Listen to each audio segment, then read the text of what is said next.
venom, armor, velocity. Evolution does not forge monsters. It crafts perfect biological weaponry. Every surviving second for prey is another moment cheating death.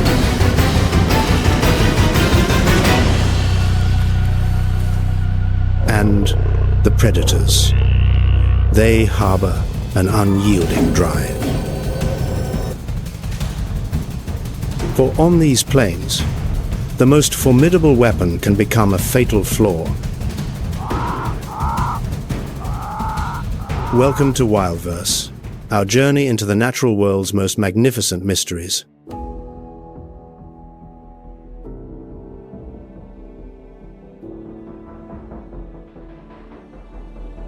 Here, every species hones its own arsenal speed.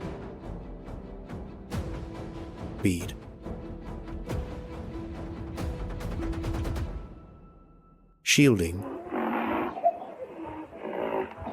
venom,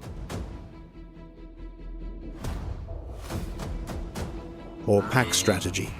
Yet, the contest never truly concludes.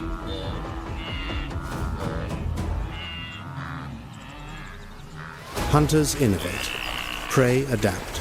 Superior defenses demand sharper strikes, which in turn force stronger fortifications.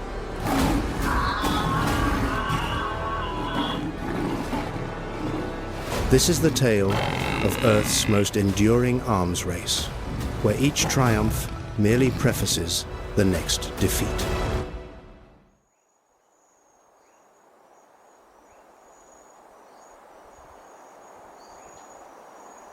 The crucial question, between hunter and hunted, who hits their limit first and what transpires when both arrive?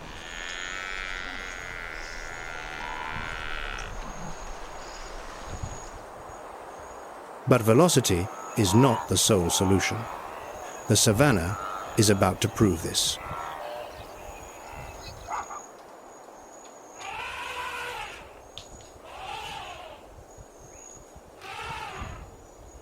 What follows reveals that this biological warfare spans beyond mere legs, encompassing muscle, bone, and mind.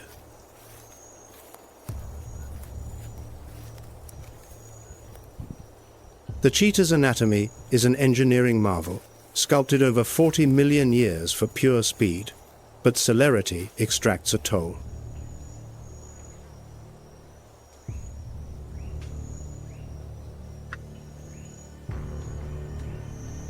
Its spine coils like a spring, flexing and unspooling with every stride, extending each bound far beyond other big cats. Non-retractable claws, akin to a sprinter's cleats, grip the earth through every razor-sharp turn. A long, flattened tail acts as an aerial rudder, maintaining balance during violent swerves at nearly 60 miles per hour. There are no superfluous parts here.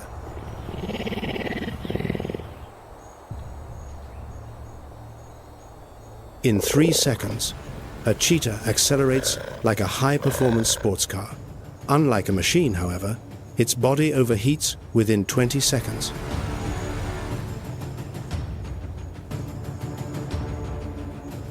This is evolution's heavy tariff. Everything is optimized for the sprint, leaving nothing for stamina.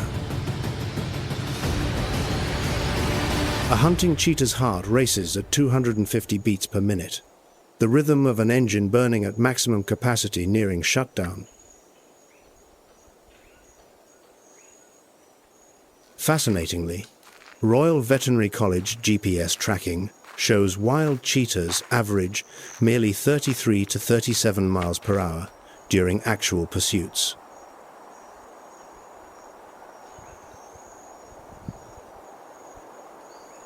Absolute top speed is unleashed only for the final second or two of the chase.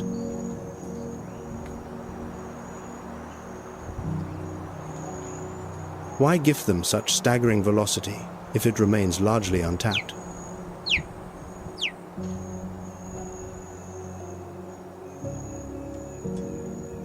The answer is tactical.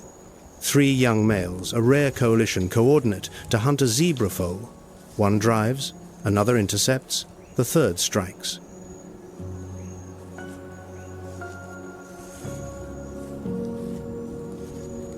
Yet the foal isn't isolated. The herd tightens, forging a living barricade. The coalition must retreat.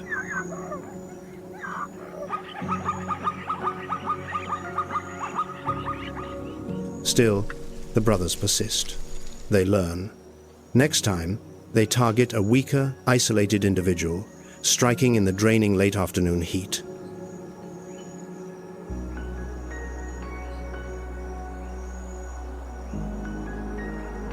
Pace is an innate gift. Knowing when to withhold it, that is wisdom bought with failure.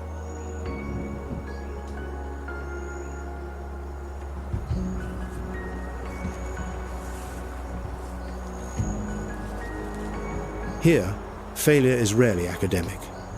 It is taught through hunger, exhaustion, and creeping mortality if energy drains before the next kill.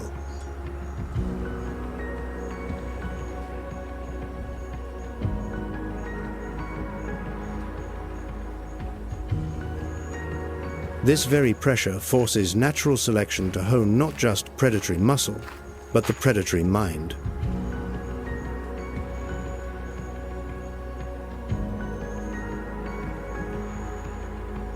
If the cheetah embodies offensive acceleration, the savanna has formulated a brilliant counter, defensive speed.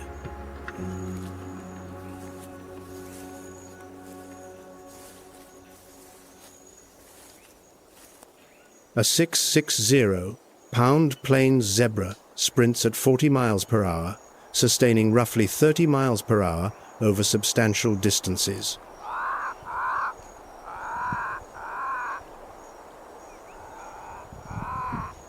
Yet what truly deters a lion isn't the ability to flee it, is the power to strike.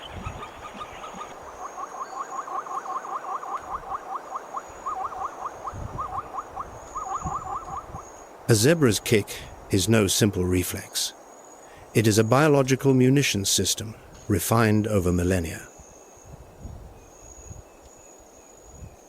It begins with fast-twitch muscle fibers, the anatomy of a sprinter, not a marathoner. They contract explosively, unleashing maximum force in milliseconds.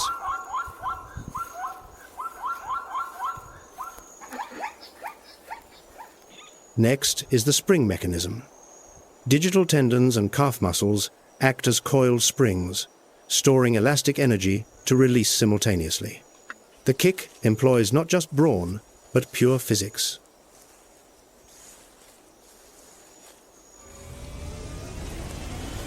The estimated impact spans 3,000, 100 to 6,000, 200 newtons, more than enough to shatter a lion's jaw. But the most astonishing element is not the impact, it is the trigger speed.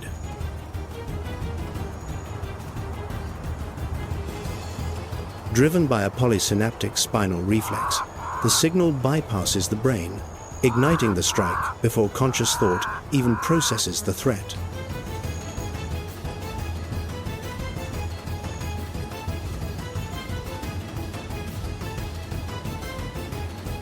In essence, the zebra strikes back before realizing it is under attack. This is no conscious decision. It is a hardwired defensive protocol within the nervous system, a primal instinct outstripping cognition.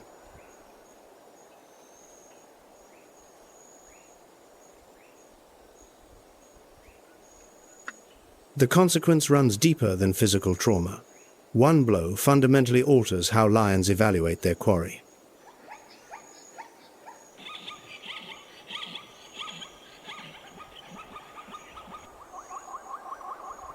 Prides, bearing the scars of such encounters, shift their tactics, flanking rather than trailing, and prioritizing naive foals over battle-tested adults.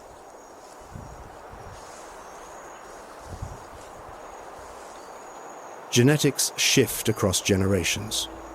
Behaviors adapt over a season. But a severe wound changes everything instantly.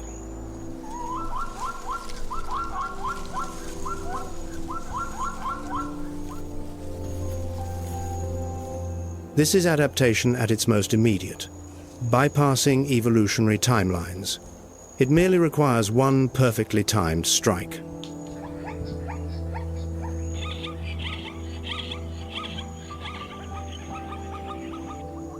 Among nearly 500,000 zebras traversing the Serengeti Mara, every pride harbors memories of these blows, inherited not through genes, but shared communal wisdom.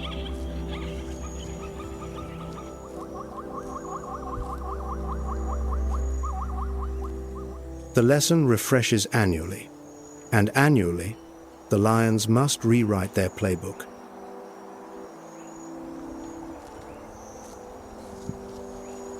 Zebras are not alone in weaponizing their limbs.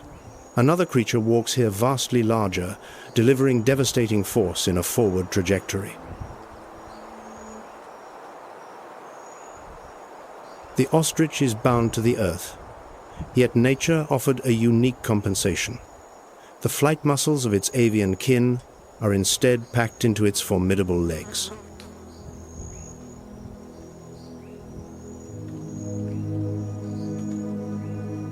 Weighing up to 330 pounds, an ostrich can surge at 43 miles per hour in short bursts. Yet its true deterrent is that forward-driving kick.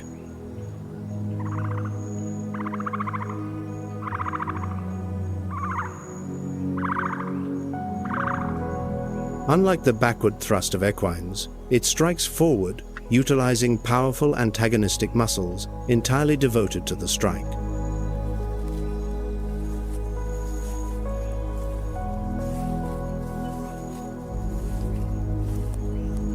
Armed with only 2 toes, the fewest of any bird sporting a 4-inch talon, it channels nearly 500 pounds of force into a single lethal point.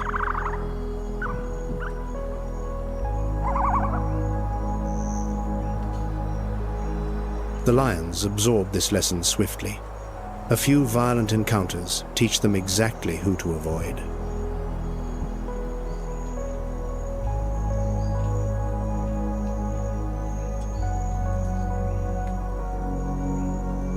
Still, the plains harbor moments where such prowess falters, when rival males clash over territory, battling exhaustingly for hours. And the ever-watchful felines recognize this window. The vanquished, too weary to flee or fight, becomes an easy feast.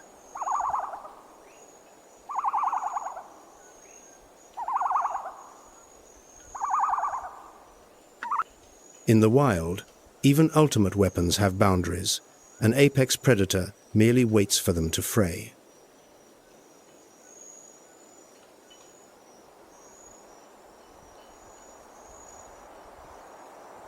However, survival isn't strictly dictated by brawn or swiftness. Sometimes, the most brilliant strategy is to simply vanish.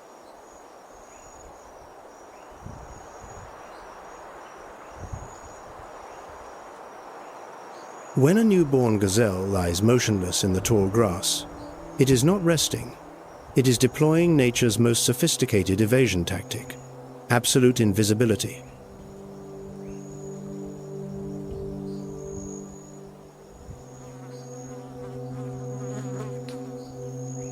Tawny fur dissolves into sun-baked stalks. Inactive scent glands emit nothing for prowling noses to catch. Heart rate plummeting, the fawn becomes an inanimate stone. Dominance isn't always about force. Complete stillness is frequently the perfect countermeasure.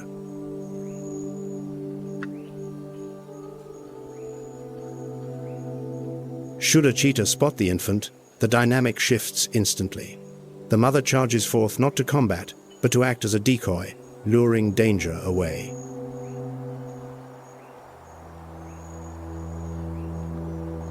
A calculated sacrifice, offering herself so her offspring endures. And occasionally, the gamble succeeds a fatigued predator, spent from previous efforts, abandons the chase, losing both.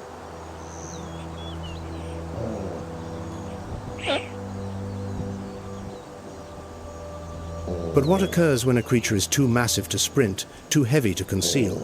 The next tier of defense demands what velocity cannot yield.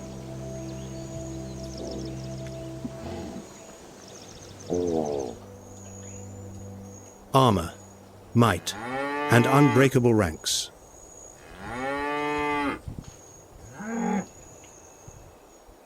The Cape buffalo weighs between 1,000 102,000 pounds, some exceeding a ton.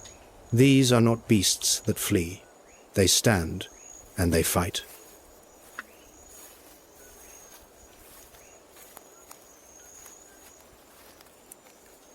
Their primary defense sits squarely upon their brow, the boss a fused, dual-layered cranial shield.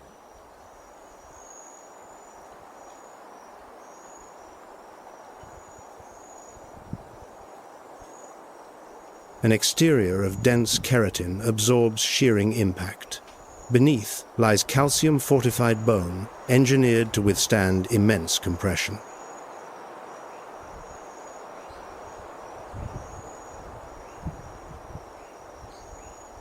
Together, they form an impact-resistant structure that modern engineering still marvels at.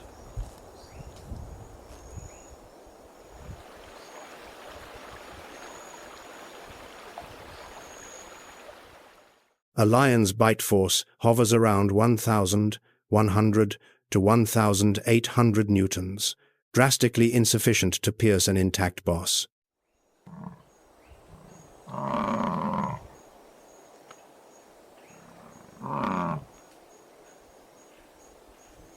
Under siege, the herd refuses to scatter.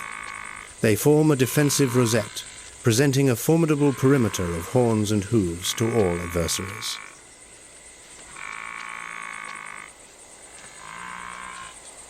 Yet, there is one particular individual that commands respect from even the most seasoned feline.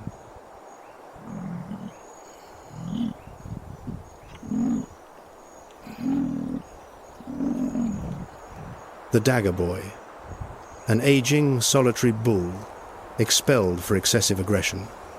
His boss is abnormally thick, the product of continuous mineralization over a lifetime. Lacking a herd removes any instinct for submission. Lacking calves means he possesses absolutely nothing to lose.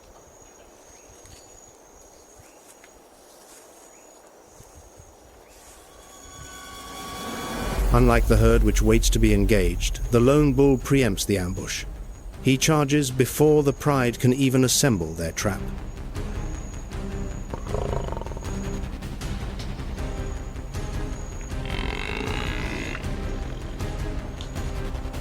Not from mere malice, but through utterly unpredictable timing, predators learn to read prey behavior, yet this outcast actively defies the script.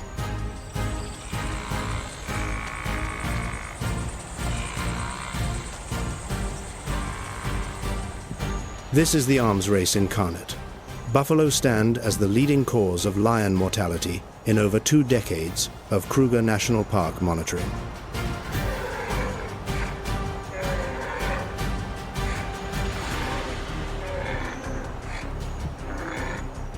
Crucially, most casualties occur not during the approach, but the takedown. The very instant the lion assumes victory is precisely its most perilous moment.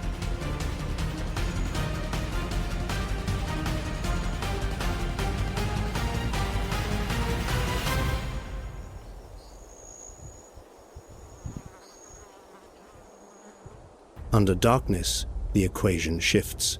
The cats, boasting superior night vision, strike when the bovines are effectively blind.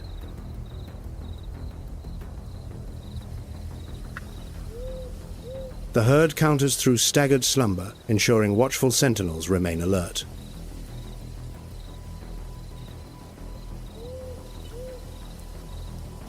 At the first alarm, hundreds rouse in seconds. The earth trembles beneath 1,000 hooves, forcing the pride into a split-second choice. Press on or fall back.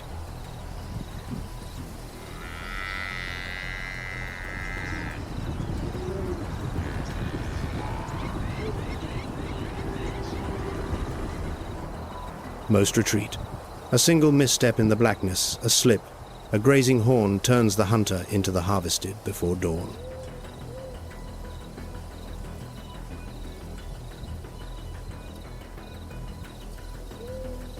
This evolutionary warfare forges more than weapons. It sets deadly snares, where triumph itself leads directly into the abyss.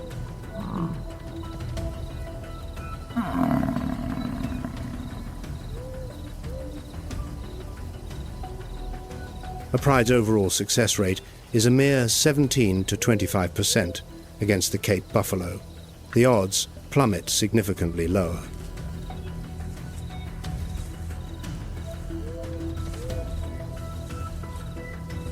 But a cranial shield isn't the savanna's sole defensive masterpiece.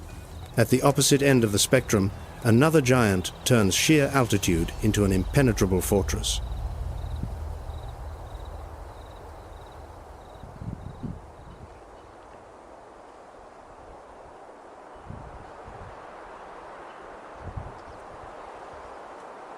The giraffe towers at 15 to 19 feet, Earth's tallest terrestrial being, weighing in at 1,800 to 2,600 pounds.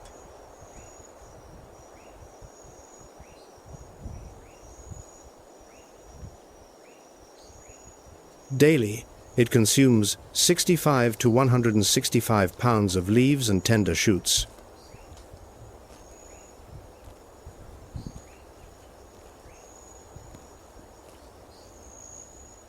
And 1 8-inch melanin-rich tongue plucks foliage from viciously thorned acacia branches unscathed.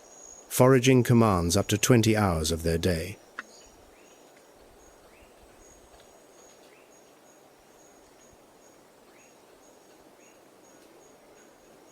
But this staggering elevation serves beyond sustenance.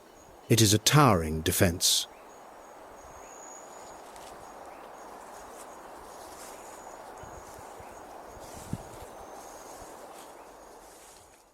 To pump blood up a 6-foot neck, a giraffe maintains the highest blood pressure of any mammal, double that of a human.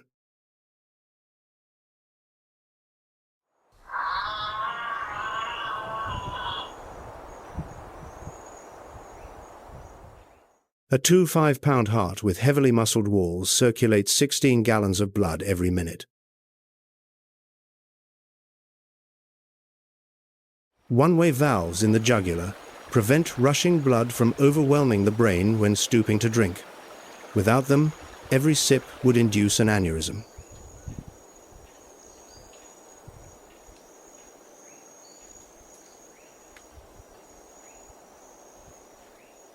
An adult's defense relies on immense leverage.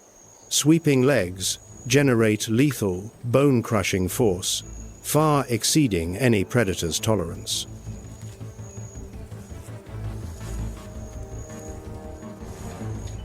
Lions seldom conquer a fully grown giraffe. It is so notoriously difficult that almost all attempts end in abject failure.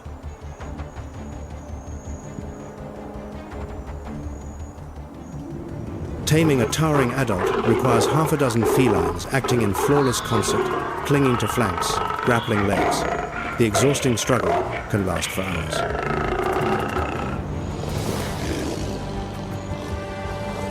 Throughout the ordeal, a single kick can instantly execute a lion.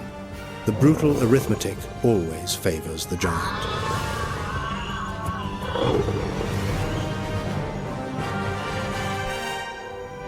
Most victims are calves under 6 months old. In lion-dense territories, a mere 6% of the population survives their first year.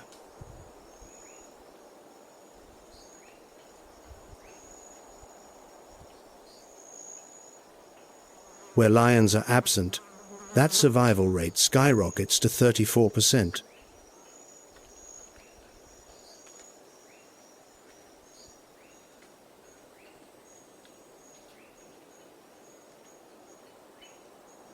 Bulls wield an entirely different weapon, a heavy, calcium-reinforced skull swung at the end of a 6-foot neck, acting as a biological mace.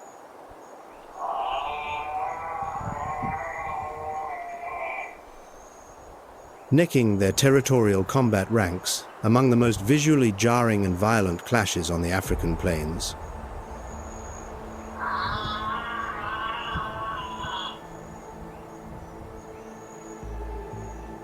Gestation spans 15 months. Upon birth, the calf drops 6 feet to the earth. It has 30 minutes to stand or perish.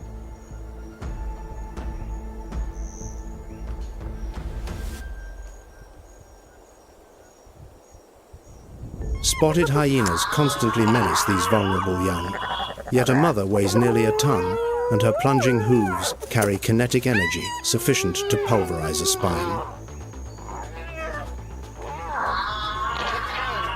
A clan might test her resolve, only to retreat. Not from cowardice, but cold survival math. A meal is never worth a shattered ribcage. Still, immense height carries a fatal compromise. Drinking demands a clumsy, splayed stance, exposing the giant in its most defenseless posture.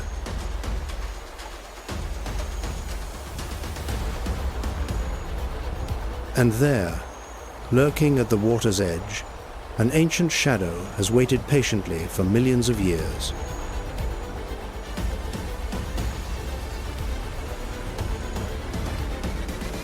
A mother guides her calf through the shallows. The Nile crocodile erupts from the depths, bypassing the adult, locking its jaws firmly upon the young.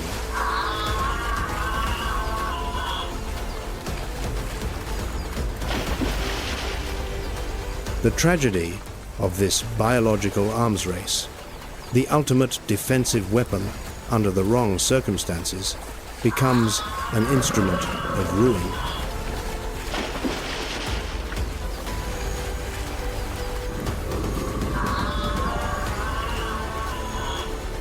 Across the plains, 3 lionesses pursue a giraffe with a fractured leg. They have no need for speed, they need only patience.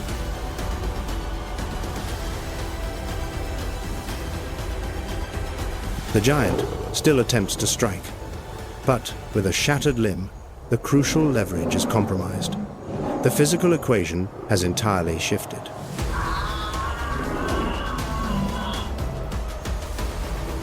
When the hunted is isolated and wounded, the scales of this ancient conflict tip decisively.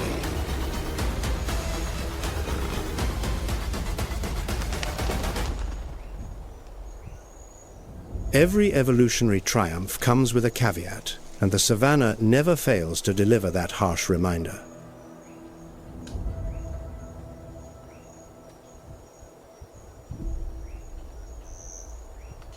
Lion or spotted hyena, which apex predator do you consider more fearsome?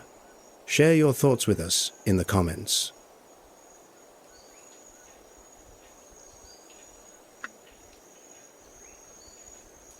And now a profound paradox.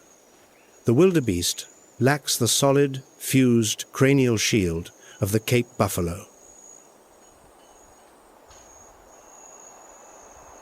It possesses no sweeping, 6-foot leverage like the giraffe. It is nearly 4 times lighter than a buffalo, with no coordinated defensive phalanx.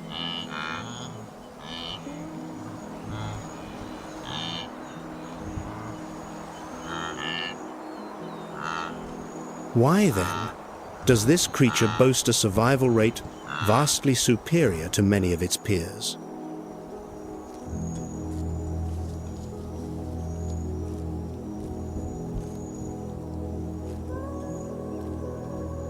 The secret does not lie in individual weaponry. It is found in exquisite timing and immense numbers.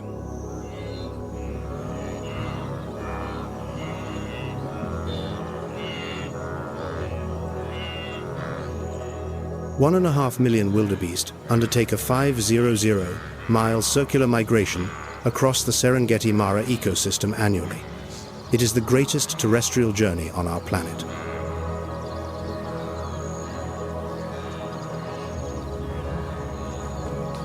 They follow the rains. When the first storms break over the southern grasslands, the vast herds turn back.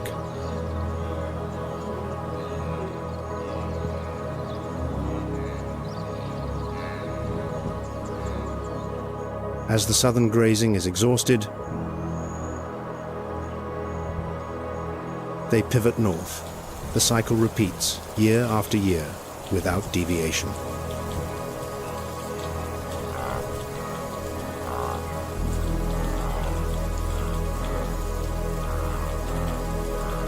Calves are born in astonishing synchrony, thousands arriving within the exact same window. Science terms this strategy predator satiation.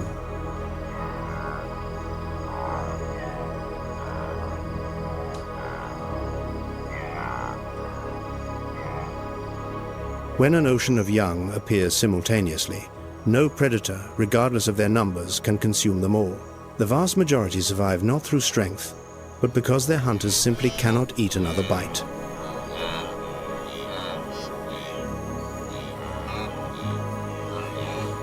A newborn wildebeest stands within minutes of drawing breath. It runs with the herd within hours.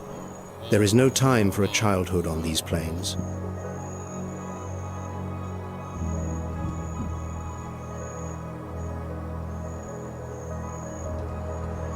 This is among the fastest deliveries in the mammalian kingdom.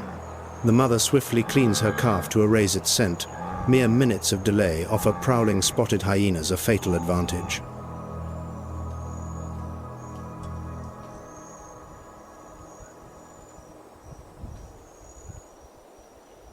The Mara, the Grumeti. Treacherous waters the herds absolutely must ford, and there the Nile crocodile lies in wait in a domain where it holds absolute supremacy.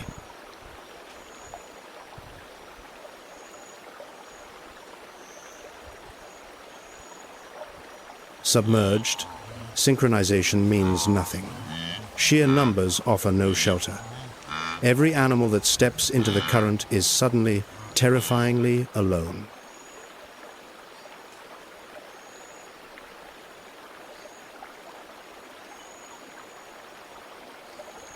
This is why the herd plunges in a frantic rush rather than cautiously wading. It isn't panic, it is a calculated tactic to minimize exposure to the kill zone.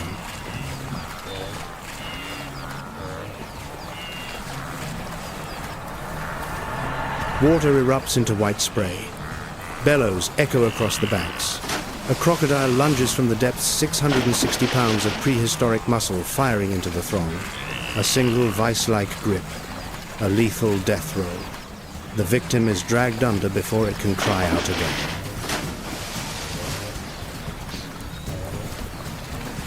Still, the mass does not halt. They surge forward, stepping over fallen kin, pushing through the terror. For lingering in these waters guarantees demise.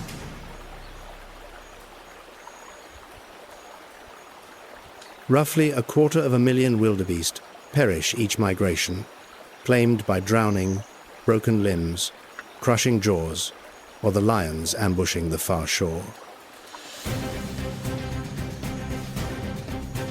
Yet this mortality sows the seeds of life. Sunken carcasses decay, releasing vital nitrogen and phosphorus, transforming the riverbed into a nutrient artery for the entire downstream ecosystem.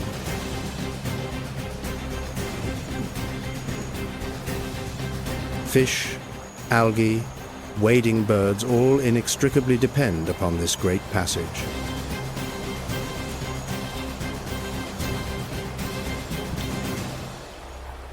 This constant struggle dictates far more than mere survival. It sculpts the savanna's entire flow of sustenance.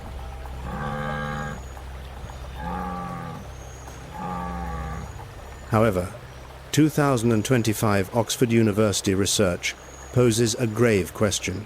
AI satellite imagery estimates the population has plummeted to around 600,000, a stark decline from the previous 1.3 million. Scientists note this discrepancy may stem from counting methodologies, satellite optics versus aerial surveys, rather than reflecting a true ecological collapse. But if these lower figures hold true, the future of the Great Migration and the sprawling web of life relying upon it hangs precariously in the balance.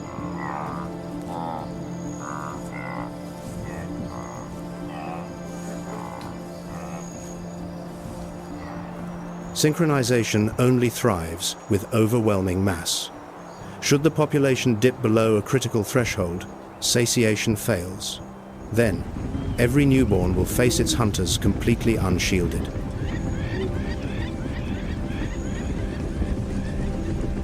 This battle is no longer simply predator against prey. It is a species racing against time itself. But when defensive adaptations grow potent enough, the hunted no longer merely flee, they retaliate.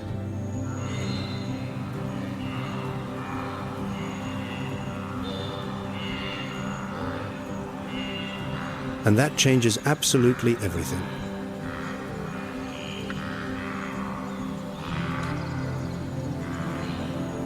For on these plains, there are profound moments where the line between hunter and hunted blurs into nothingness.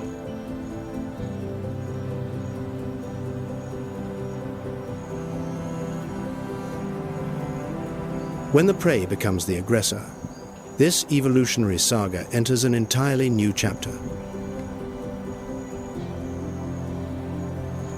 Before witnessing this reversal, we must understand what drives predators to such absolute desperation. The spotted hyena, the lion's great rival, approaches the puzzle of survival from an entirely different angle.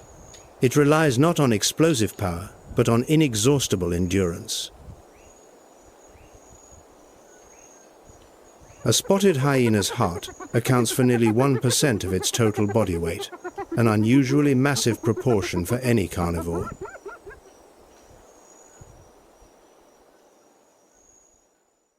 This immense biological engine enables them to sustain speeds of 37 miles per hour over grueling distances.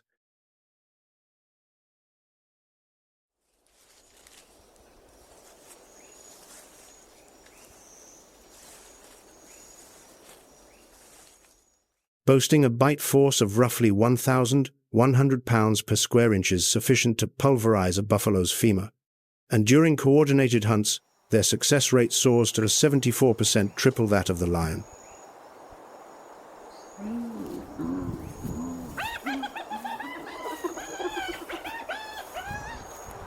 Yet the spotted hyena's struggle truly begins within the womb.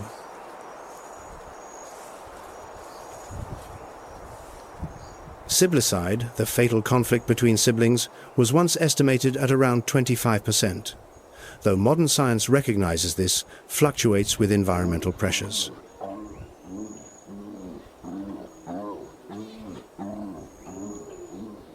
The survivor is forged in combat before it even opens its eyes. It is the first and most ruthless crucible in a spotted hyena's life.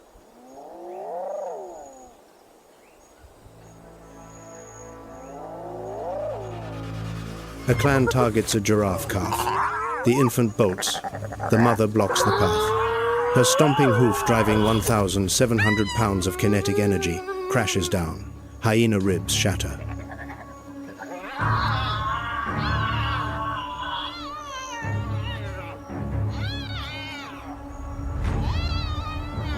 The clan retreats. The deadly arithmetic simply doesn't add up.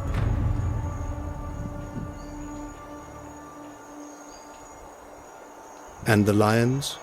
Following a string of defeats against Cape buffalo, giraffe, and zebra, the pride plunges into despair, and desperate creatures make incredibly reckless choices. Their new target, an elephant calf, a 12,000-pound fortress.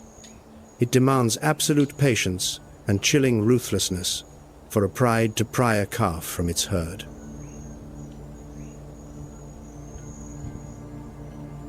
The herd reacts instantaneously. Mothers and aunts form a defensive rosette, facing outward sweeping tusks and trunks like heavy artillery.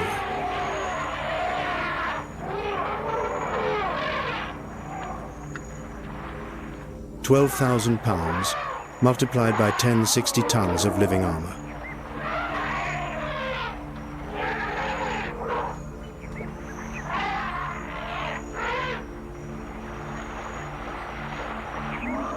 The cats must wait for hours, meticulously stalking a momentary fracture in the formation.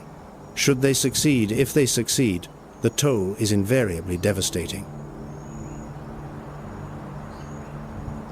An elephant mother does not forget. The herd never forgets. The lions are etched into their collective memory for generations.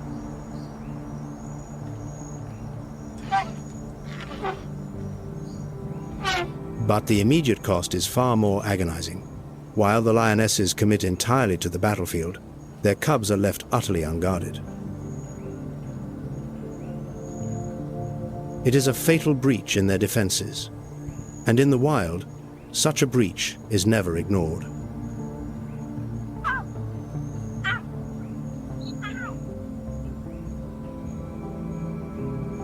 For another creature has caught the scent of its ancient rival and sensed the absolute absence of its protectors.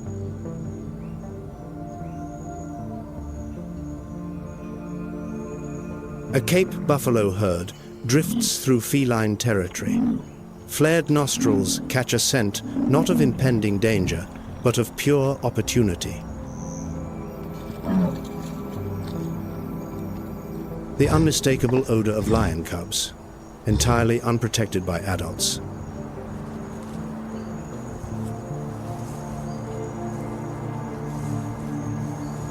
The massive bovines halt. The vanguards lift their heads, testing the wind.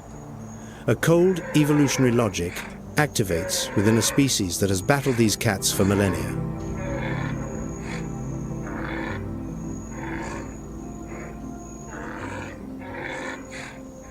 Eliminating a cub today equates to saving hundreds of calves tomorrow. This isn't mere vengeance. It is brutal arithmetic.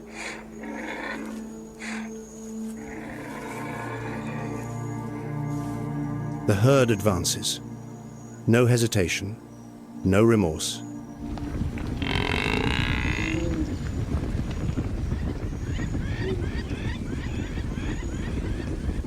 The cubs have no chance, no mother, no pride, no experience. This biological warfare is usually characterized by fangs and velocity, yet sometimes it is dictated entirely by timing and tactical cunning. Upon their return, the lionesses discover what every predator dreads: an irreversible loss.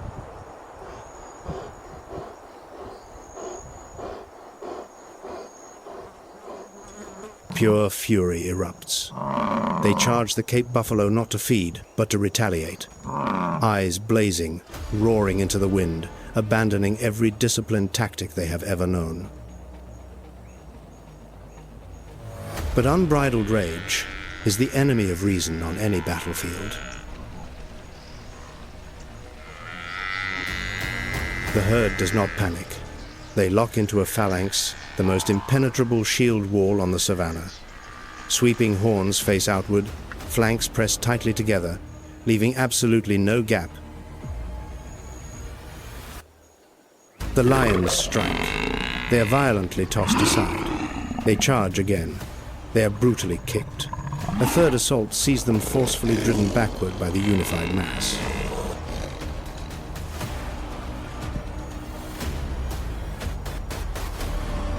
Ultimately, the battered pride is forced up into the branches, guarded by the relentless herd below for hours. The reigning monarchs, imprisoned within their own kingdom,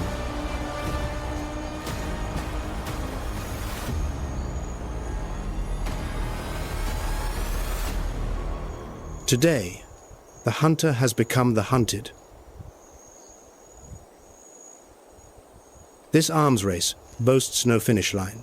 It consists only of shifting cycles where the victor can plummet and the vanquished can suddenly rise. Even those standing at the absolute apex of the food chain can be violently dethroned.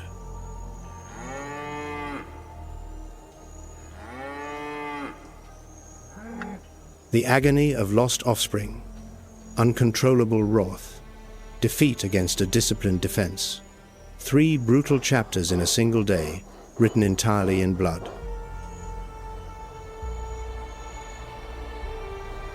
Yet the pride will not fade away. They will learn, adapt, and return, because that is the solitary law of the savannah. Nothing is permitted to stand still.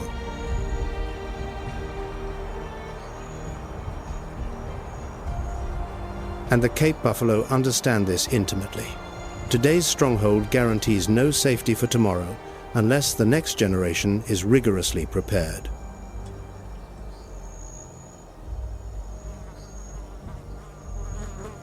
To maintain an army capable of defying the plains' sovereign, reproduction is no casual affair.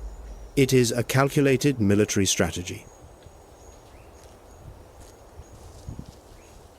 The herd calves in tight synchrony at the close of the wet season. Gestation spans 11.5 months, among the longest of any herbivore.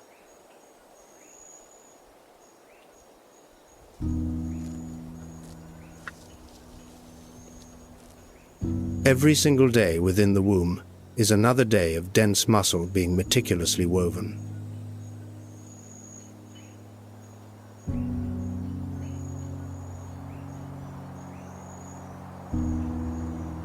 A calf stands in 10 minutes. It marches with the ranks in 30. Nutrient-dense, high-protein milk is pumped directly into the making of a future gladiator.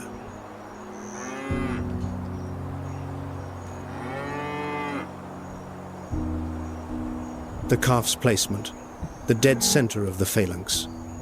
Every adult, regardless of bloodline, serves as its unwavering sentinel.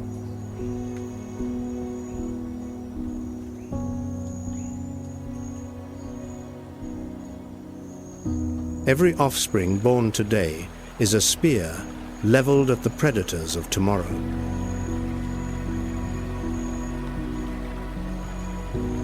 This constant evolution is not merely waged on the battlefield, it begins the very moment life is conceived.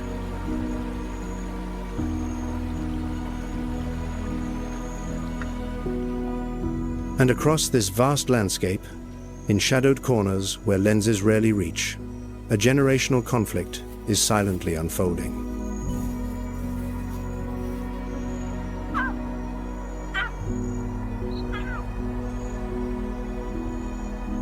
Where mothers transform themselves into living citadels and occasionally turn weapons of total destruction into the gentlest of cradles.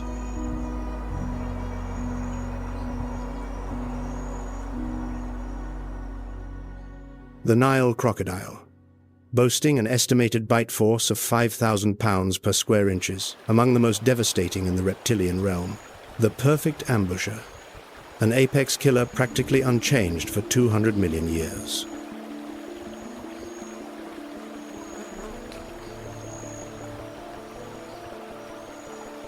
Yet its role in this evolutionary struggle does not end at those fearsome jaws. It truly begins at the nest.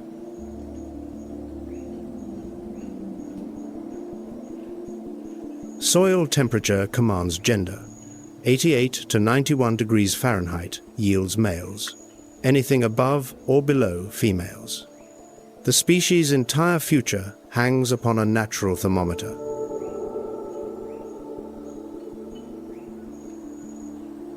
The mother guards her clutch relentlessly for 3 months, fasting entirely, 90 days without a single meal for a creature where every morsel is a life or death duel. As hatching commences, dozens of tiny offspring emit high-pitched chirps that pierce the soil. She carefully unearths the nest. And then those 5,000 psi jaws delicately scoop up each hatchling, placing them safely within her maw. Tactile sensors lining her palate are so exquisitely tuned that they leave not a single scratch upon their fragile skin. She can effortlessly discern a distressed cry from a standard call.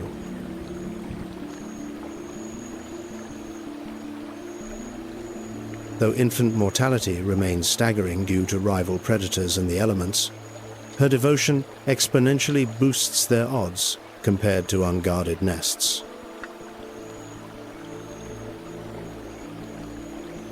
Bone-crushing jaws become the most tender of nurseries. Nature forged a weapon of mass destruction, yet that same weapon, wielded by a mother, morphs into a profound shield of life.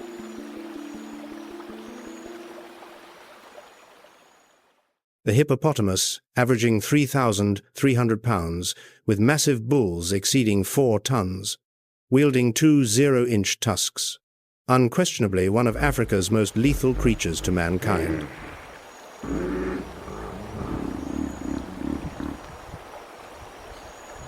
Yet the gravest peril to a calf isn't a lion or crocodile, it is a rival bull.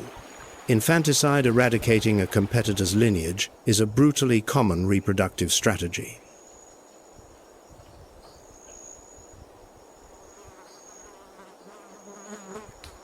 Mothers give birth completely submerged. The newborn must instantly propel itself to the surface, to breathe racing for oxygen from its very first second.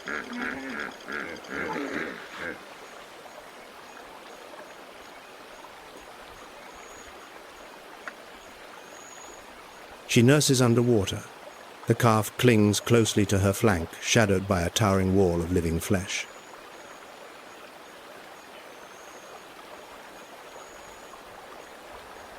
Should an alien bull threaten, she deploys her 2 0-inch daggers against an adversary twice her size.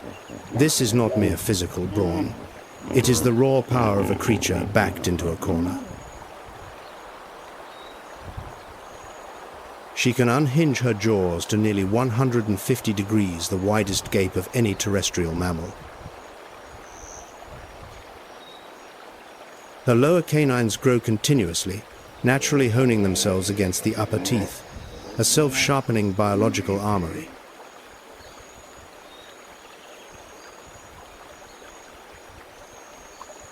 In the aquatic realm of the hippopotamus, maternal devotion is expressed through absolute, unyielding fury.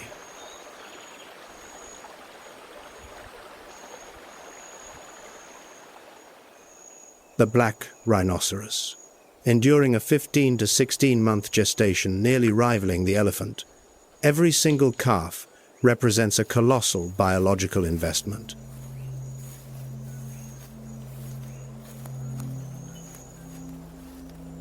And one distinct trait separates them from nearly all other megafauna. The calf walks strictly behind its mother.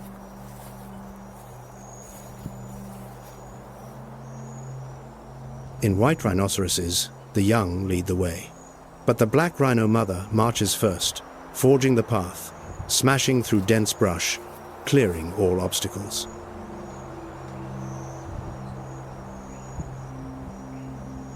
She is the vanguard, her offspring the rear guard, a two-member formation where the leader never glances back because she has no need to.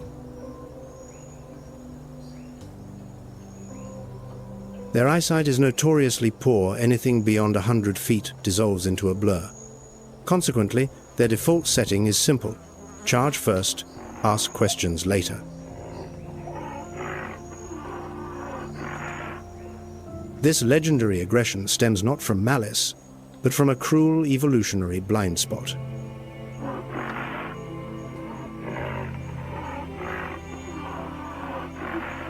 Yet their horn, pure keratin, the very same substance as our fingernails, marks them as the prime target for the most devastating predator of all, mankind.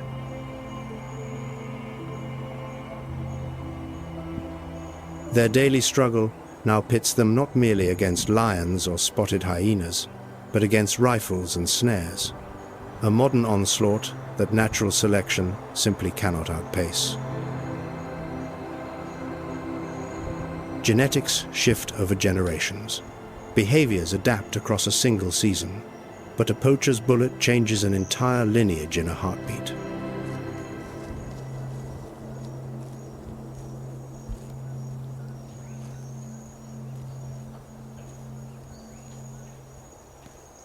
Science calls it the Red Queen hypothesis, inspired by Alice in Wonderland.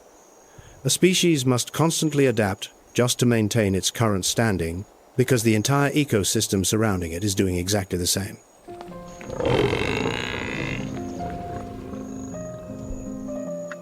The co-evolution of hunter and hunted is the ultimate manifestation. Lions improve, their prey adapt, the prey adapt, forcing the lions to sharpen their tactics even further. There is no finish line.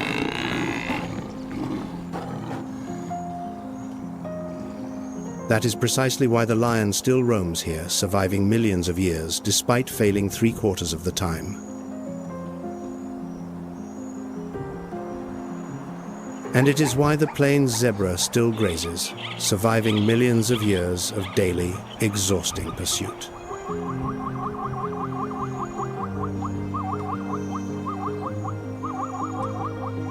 No one claims a final victory. No one permanently loses. There are only those still running the race and those who stopped, leaving only fossils behind.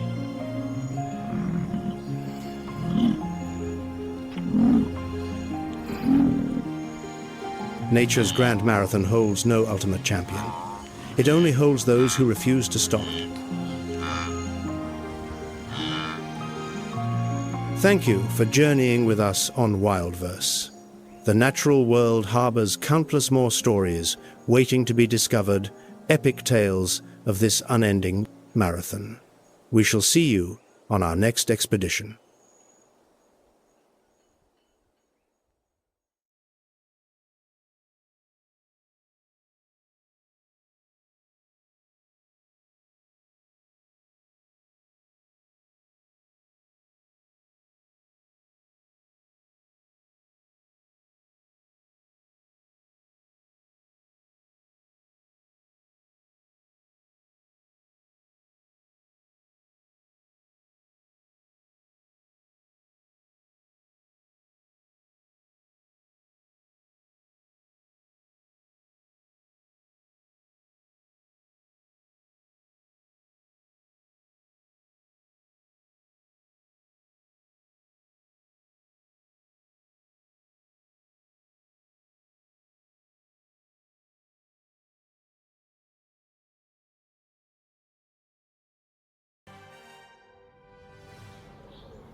Welcome to WildVerse, where we explore the most hidden and magnificent corners of this planet.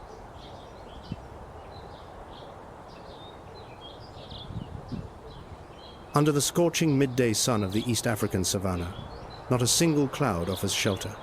Golden grass stretches to the horizon like a vast carpet woven by time across millions of years.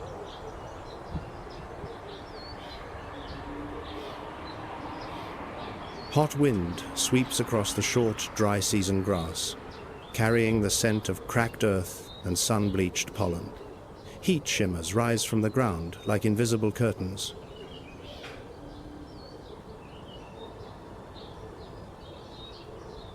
In the middle of the grassland, 3 golden shapes lie motionless. Not a single muscle twitches, not a single ear turns. The grass holds its breath.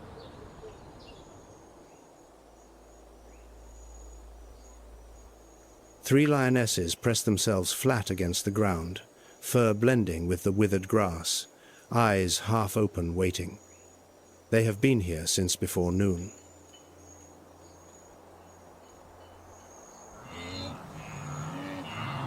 Less than 300 feet away, a group of warthogs graze. They kneel on the calloused pads of their wrists, heads low, snouts plowing the soil for tender roots.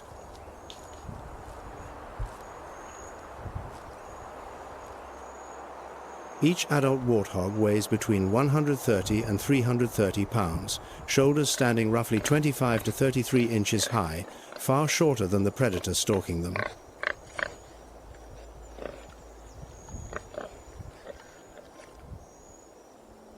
Tails held straight like antennae while moving a herd-keeping signal, a silent method of communication that has persisted through millions of years of evolution.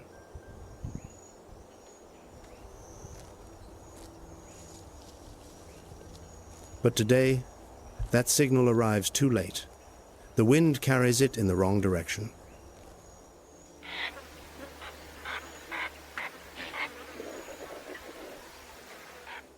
A female warthog separates from the group, moving toward shorter grass where visibility opens wide, but cover vanishes entirely. A fatal mistake.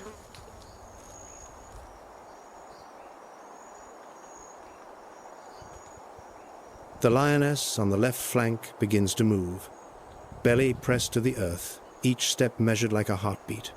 She advances while the other two fan out on either side, the classic ambush formation.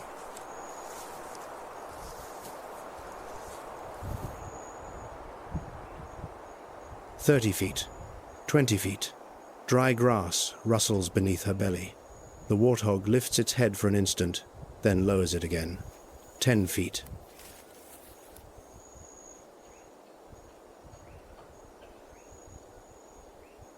The central lioness explodes. 50 miles per hour in under 3 seconds, 300 pounds of raw muscle hurtling across the short grass.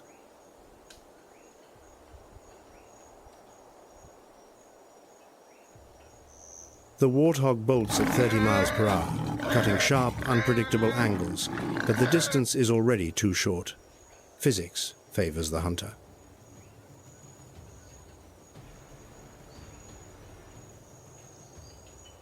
A forepaw strikes the prey's ankle tapping executed with precision, measured in tenths of a second. The warthog crashes forward.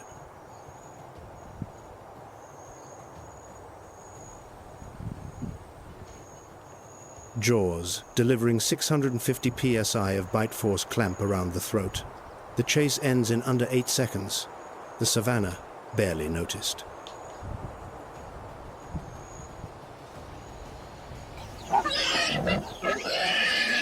The lionesses converge around the kill. No chaotic scramble, each one knows her place in a hierarchy shaped from the moment of birth.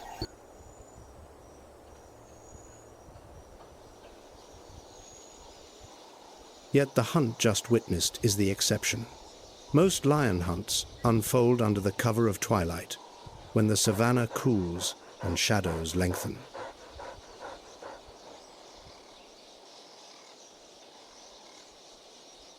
During daylight, success rates hover around 17% for solo attempts, rising to 30% when the full pride coordinates.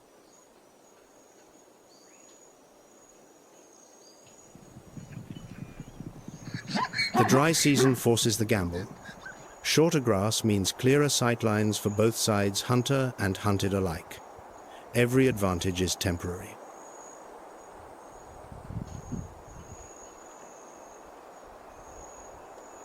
Warthogs are no easy prey.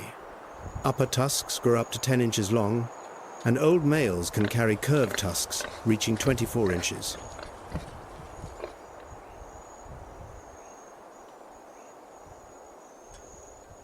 The lower tusks measure only about 5 inches, but are razor sharp enough to slice open the belly of any attacker.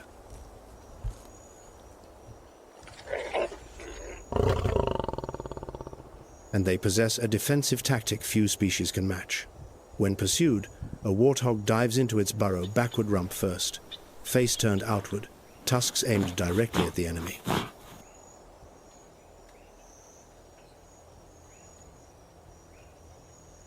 A living fortress, few predators dare reach inside.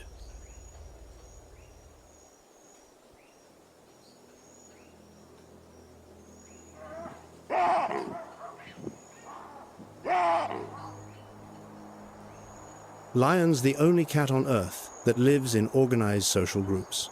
A typical pride comprises 5 to 15 related females, 2 to 3 males, and their growing cubs.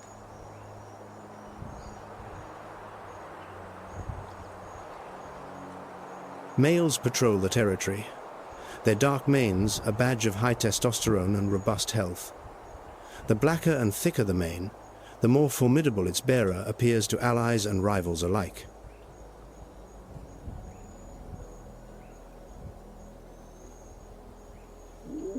A lion's roar carries 5 miles, powered by uniquely square-shaped vocal folds, a territorial declaration that rolls across the savannah each time the sun drops below the horizon.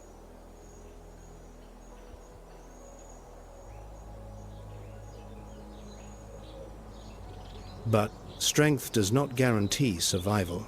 80% of lion cubs perish before reaching the age of 2, claimed by starvation, disease, or incoming males that seize power and slaughter the young of their predecessor.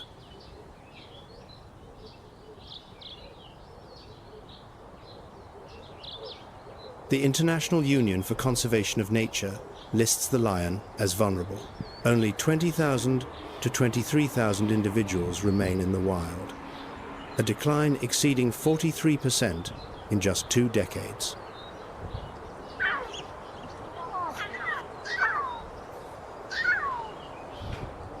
The cat that once roamed across all of Africa now clings to shrinking patches of protected land.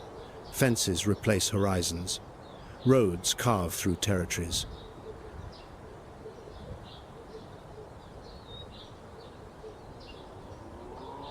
But lions need sunlight.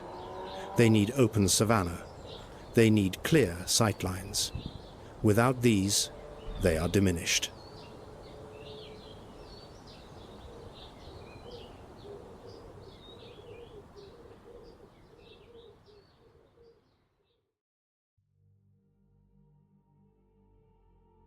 Hundreds of miles to the west, beyond the rift valleys and volcanic highlands, there exists a world where sunlight never touches the ground.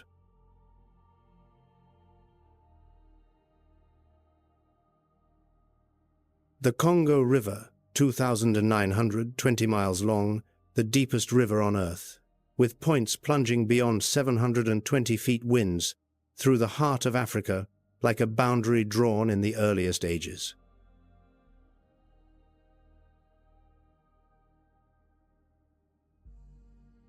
And on both banks of that river, the Congo rainforest spreads across nearly 700,000 square miles through 6 nations, the second largest tropical forest on the planet, surpassed only by the Amazon.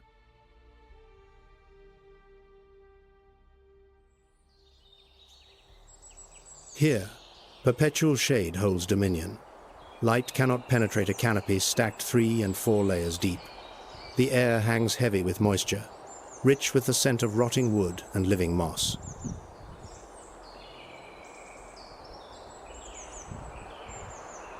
In the Congo rainforest, the strongest is not the fastest, but the one that waits the longest.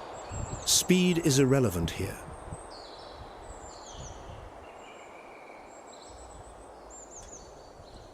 Mist rises from the still water surface.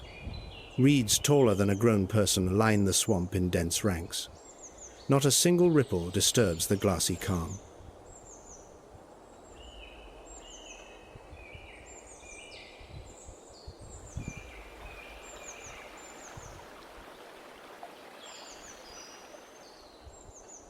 And within that silence, a figure stands, as still as carved stone. Minutes pass, nothing moves.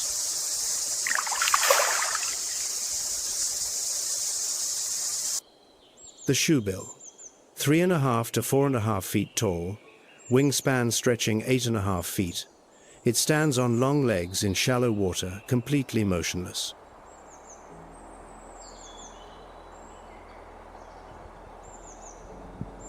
The bill, roughly 8 inches long, broad and heavy as an old wooden clog, is the only weapon it needs.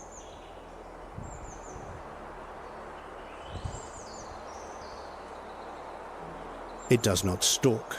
It does not chase. It simply stands 30 minutes, 40 minutes, sometimes longer eyes locked on the water, waiting for a lungfish shadow below.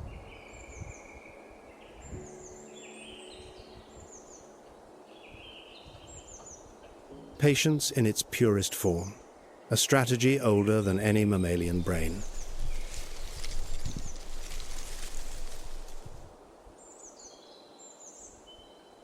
Then, in 1/10 of a second, everything changes. The enormous head plunges downward, bill splaying wide, crashing into the water with force enough to seal every escape.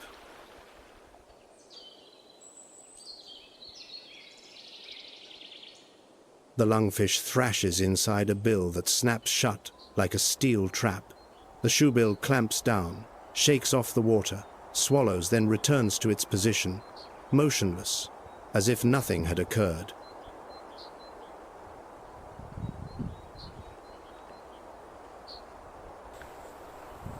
The shoebill's prey extends beyond lungfish, snakes, lizards, frogs, even small fish. Anything passing through its waters risks becoming a meal.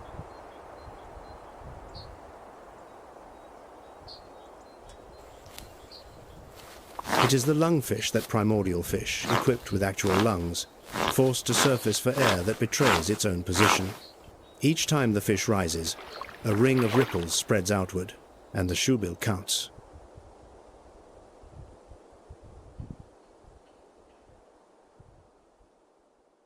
On the IUCN Red List, the shoebill carries a status of vulnerable. Only 3,300 to 5,300 individuals survive worldwide, concentrated around the swamps of Central and East Africa.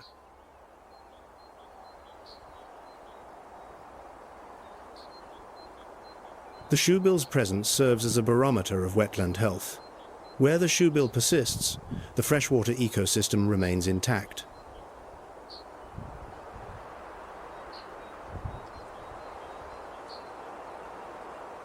What makes the shoebill extraordinary is not its size or its power, but its capacity to wait, longer than any other predatory bird on the planet.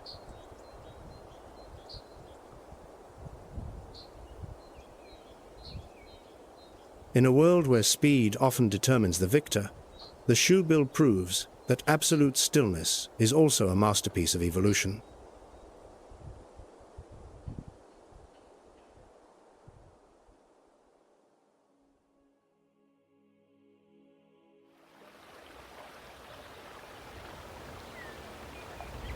In the Congo rainforest, sometimes the most dangerous thing is the one that never moves.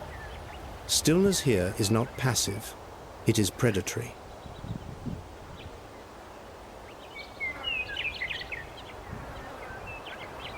The shoebill is not the only creature in the Congo that has mastered the art of waiting. Deeper in the forest, where light slips through narrow gaps in the canopy, another predator lies in ambush, quieter, more lethal.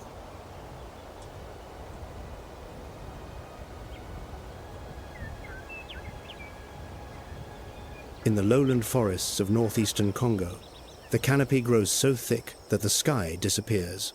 Afternoon light survives only as thin streaks falling at angles through the leaves.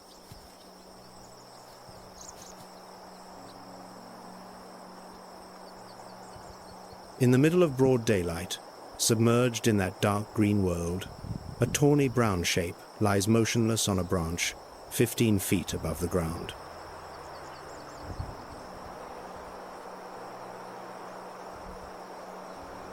The leopard, apex predator of the Congo's lower forest compact frame, coiled muscles, weighing 66 to 176 pounds. Rosette-patterned fur fractures its outline against dappled light.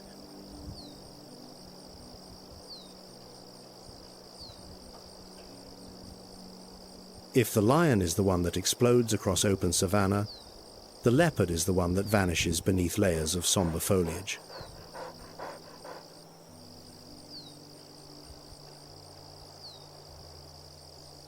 Solitary, silent, it ambushes from tree branches or from beneath dense undergrowth. When prey passes monkeys, duiker, antelope, birds, even fish, a lightning lunge ends everything.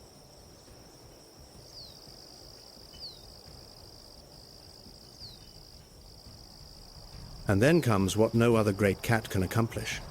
The leopard drags its kill heavier than its own body up into a tree.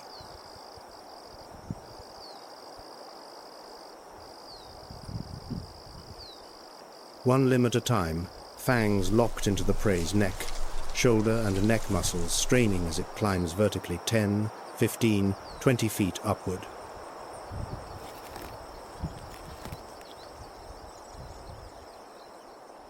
High in the branches, the prize remains secure from scavenging red river hogs, marauding columns of army ants, and any terrestrial opportunist seeking to steal a hard-won meal.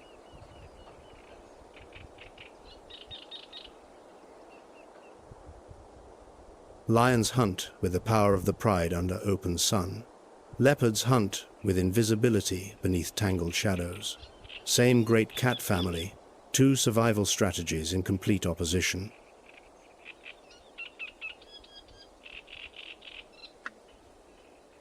The IUCN Red List records the leopard as vulnerable. In the Congo, they are almost ghosts, appearing and vanishing without a trace, rarely captured by camera traps. Some researchers spend entire careers without a single sighting.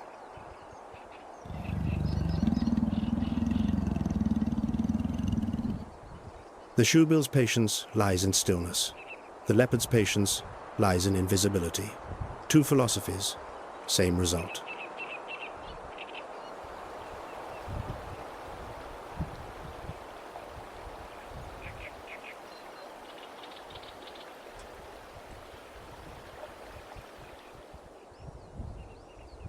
Both obey the same law. In the Congo rainforest, the one that waits best is the one that eats. Everything else starves.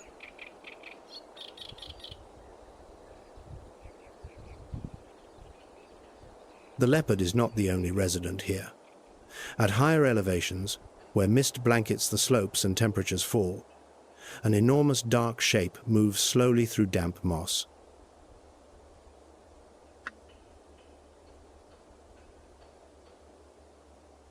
What advances needs no concealment, no speed, no invisibility, only presence.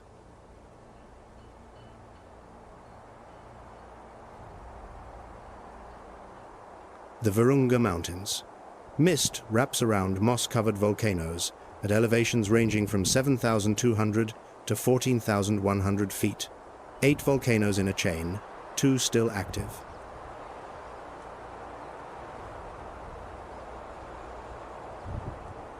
Here, the air is thin and damp, the ground carpeted with leaf litter several feet deep, and sound is swallowed by fog before it can travel far.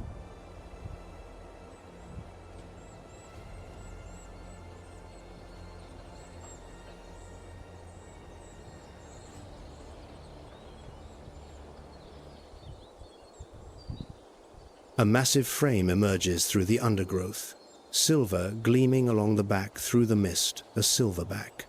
300 to 485 pounds, up to 5.5 feet tall.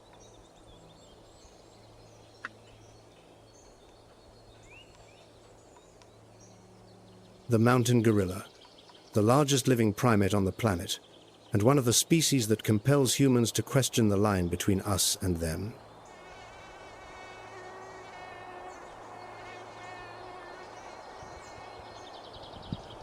A silverback leads a group of 5 to 30 individuals, all dependent on a single male, for protection, navigation, and conflict resolution.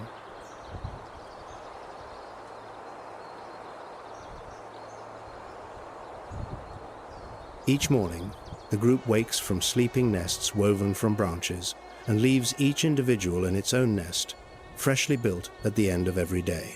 The silverback leaves his last, only after confirming that all is calm.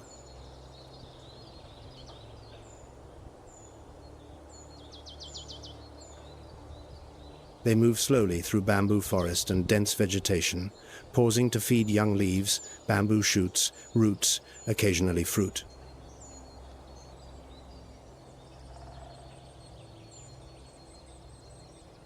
Feeding occupies most of the day, an unhurried rhythm of life that few primates possess the physical dominance to sustain.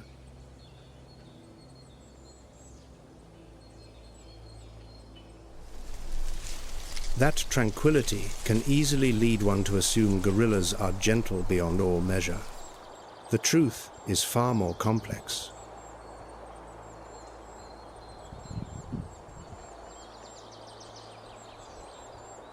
A strange noise at the forest edge, perhaps a young male gorilla from another group, perhaps a sign of human presence. The silverback rises.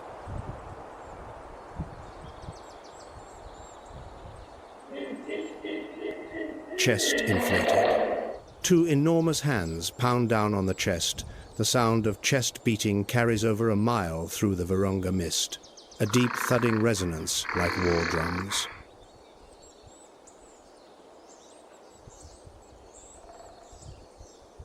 He snaps a large branch with one hand, advances several steps toward the sound.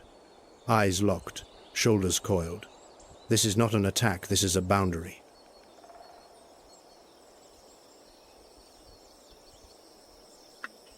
Cross it, and everything changes.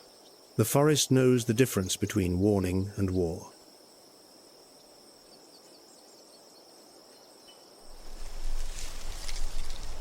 The danger passes.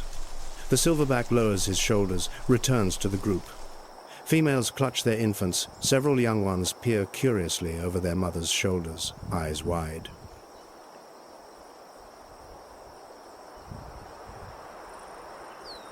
The slow rhythm resumes. Feeding, moving, resting, feeding again. Patience here is not about waiting for prey. It is about waiting for the young to grow strong, through one rainy season and then another dry.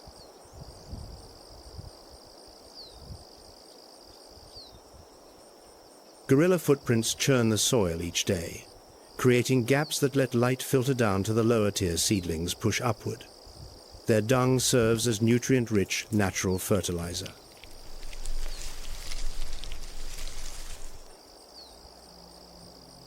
The Virunga forest regenerates piece by piece, carried forward by the footsteps of its largest primate. An ecosystem shaped not by wind or water, but by knuckles and weight.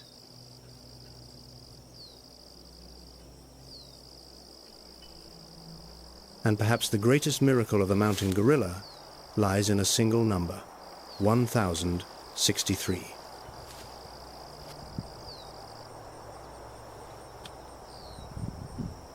That is the total number surviving divided between the Virunga Range and Bwindi Forest. In 2018, the IUCN downgraded their status from critically endangered to endangered, one of the century's finest conservation victories.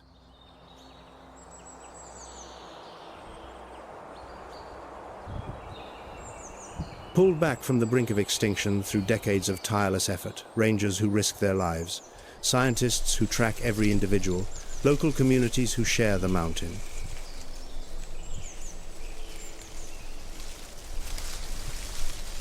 Yet 1063 remains a fragile number. A single epidemic, a single armed conflict, a single wave of deforestation. Any one event could reverse it all.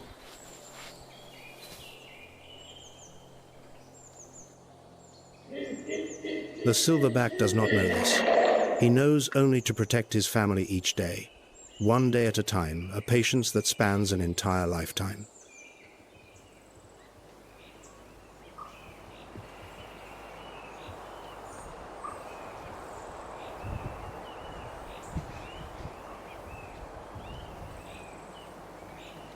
Gorillas are not the only primates in need of protection in the Congo. On canopy branches below the Virunga highlands, another monkey moves so conspicuous it seems to challenge the very forest trying to conceal it.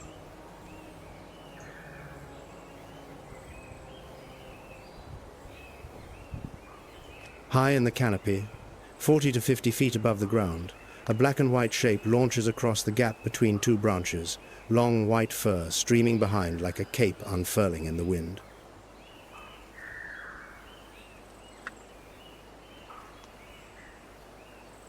The black and white colobus. Jet black fur covers most of the body, but from shoulders to lower back, a cape of fringed white fur fans out, so striking it once drove them to the brink of extinction for their pelts.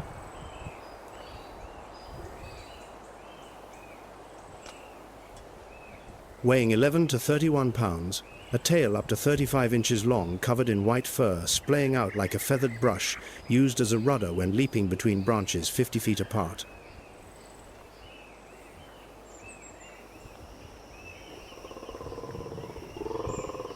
The name colobus derives from the ancient Greek word meaning mutilated, because their thumbs have nearly vanished, reduced to a small nub.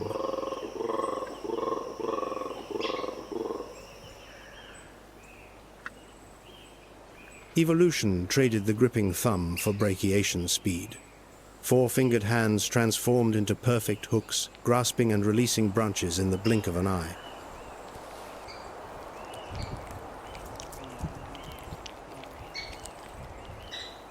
They live in small groups of 8 to 15 individuals, one adult male leading several females and juveniles. Territory is declared through deep booming calls at dawn, echoing through the canopy like a warning.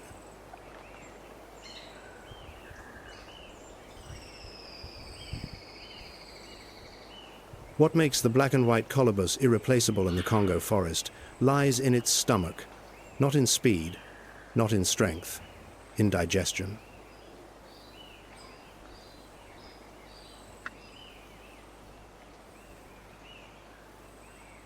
Unlike most monkeys, the colobus possesses a multi-chambered stomach resembling a cow's, enabling it to digest mature leaves, tough foliage, even toxic leaves no other primate dares touch.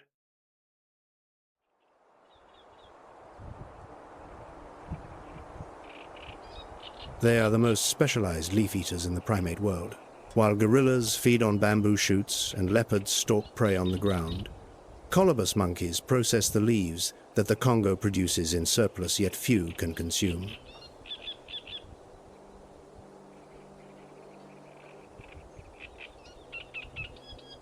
Infants are born covered entirely in pure white fur, a vivid contrast against the jet-black coat of the mother. In the first months, the entire group shares care, a communal babysitting system rarely seen among primates.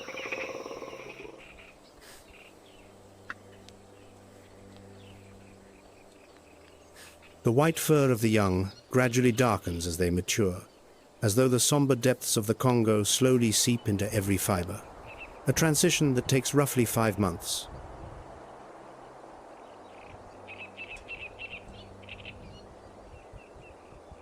Yet that striking white fur on both infants and adults is not always an advantage. Against the deep green of the canopy, a fluttering white cape is a signal that predators above never miss.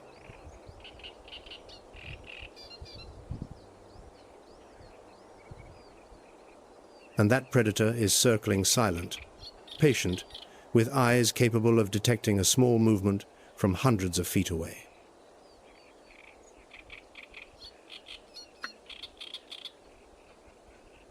The IUCN lists the eastern black and white colobus as least concern, but across many regions of the Congo forest, populations are declining due to habitat loss and hunting.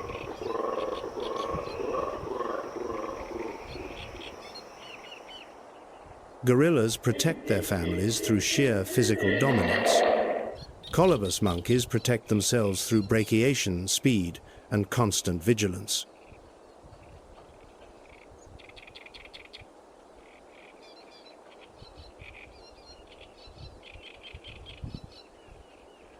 Both inhabit the same mountain range, the same forest, yet occupy 2 different ecological tiers: gorillas on the ground, colobus in the upper canopy, and both face threats descending from above the leaves.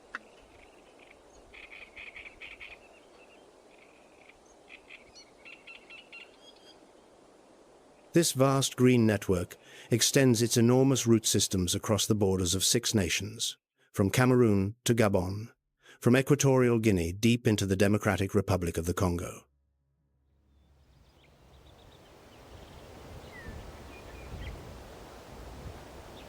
More than 10,000 plant species inhabit this place, 30% of which are endemic, found nowhere else on Earth. 400 species of mammal, over 1,000 species of bird.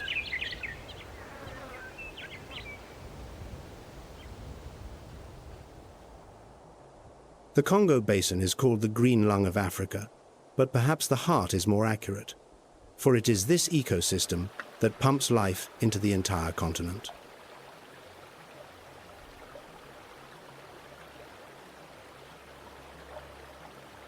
And hidden beneath the forest's surface, a discovery that stunned the scientific world.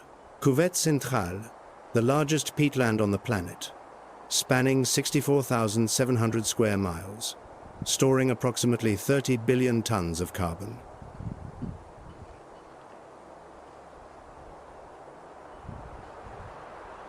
This ecosystem was not comprehensively mapped until 2017, meaning that until fewer than 10 years ago, humanity did not know where one of the most critical carbon reserves on the planet lay.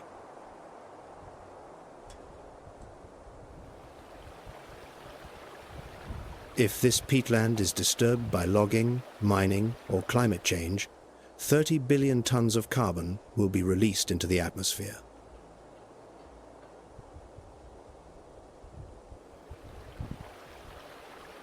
The Congo River, that churning current, concealing the deepest chasms on Earth, does not merely divide forest. It carves an evolutionary boundary of brutal finality. Northern species have not crossed to the south for millions of years.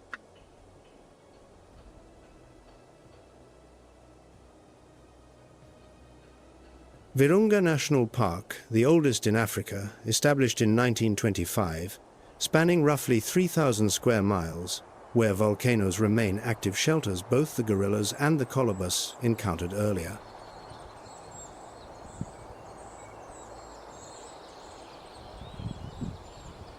Every protected acre is a promise that what lies within will still exist for the next generation.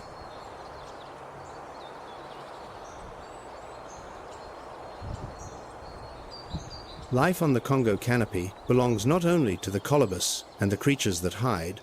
On the forest floor below, a horde of hundreds is on the march, carrying the most vivid markings in the entire primate world.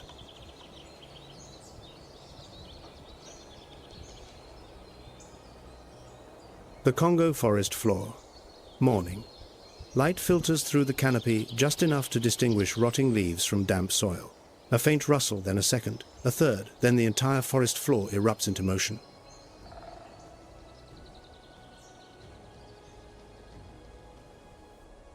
Hundreds of shapes move at once, not a small troop of 10 or 20.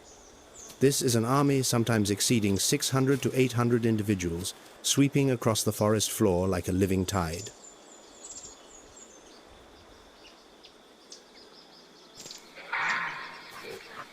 The mandrill, the largest monkey among Old World primates, adult males, weighing 70 to 119 pounds, nearly 3 times the size of a female.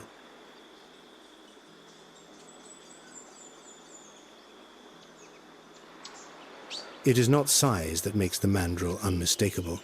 It is the face. No mask in nature rivals this display.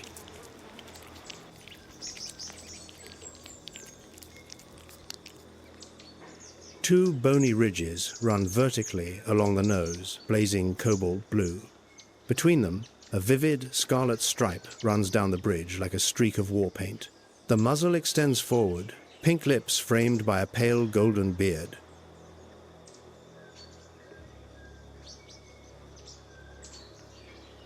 No primate on Earth wears a palette this vivid across its face.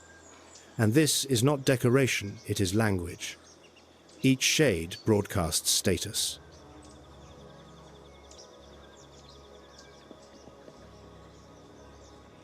The brighter the colors, the healthier and more dominant the bearer. High testosterone drives facial pigments to burn more intensely. The alpha male wears the brightest face.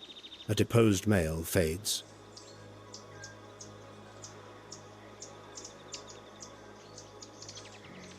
A wordless election, held every single day.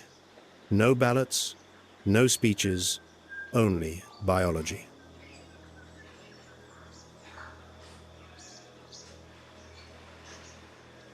A mandrill horde moves primarily on the ground, flipping leaves for fallen fruit, seeds, insects, occasionally small lizards or scorpions. They are the supreme opportunistic omnivores of the Congo forest.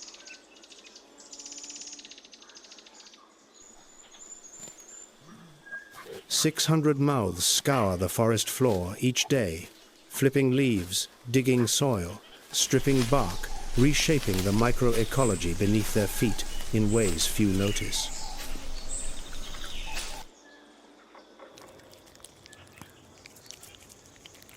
Females and infants occupy the center of the horde, the safest position.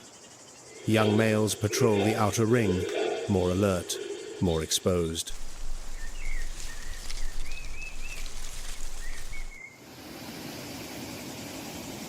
Mandrill social structure revolves around matrilineal lines. Females remain in the group for life, inheriting rank from their mothers. Males depart upon reaching adulthood.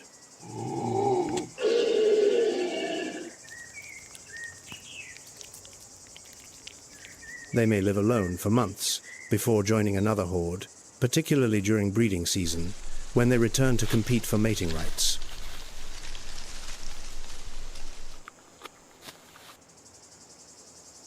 When a horde moves, it generates a wall of sound calls, snapping branches, rustling leaves, spreading hundreds of feet in every direction. Every small creature in its path scatters in panic.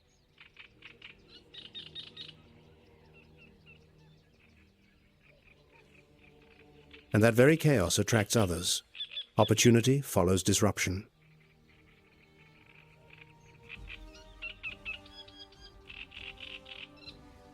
Insects launch from the leaf litter.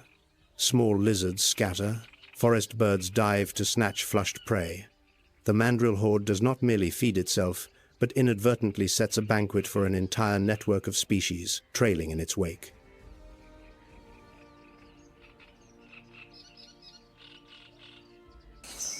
Yet mandrills are also prey.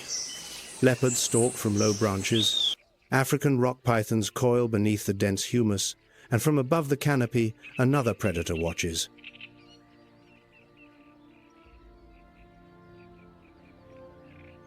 When the horde pauses for a midday rest, several females begin grooming one another, a crucial social bonding behavior that maintains alliances and reduces tension.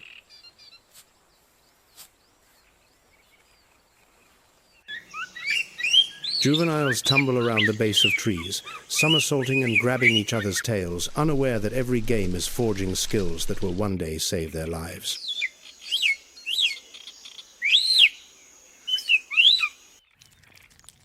The IUCN classifies the mandrill as vulnerable.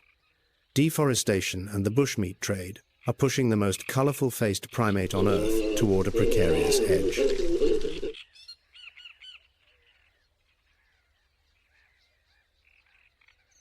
Gorillas wield strength. Colobus monkeys wield brachiation speed. Mandrills wield numbers. 600 pairs of watchful eyes outperform 10. Each primate species in the Congo forest carries its own survival strategy.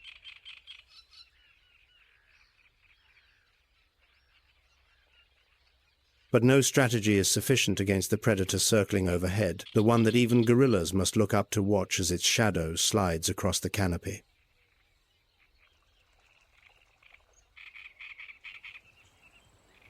When the mandrill horde moves, smaller monkeys, colobus, blue monkeys, red-tailed monkeys are also disrupted, forced to leap between branches to clear the path.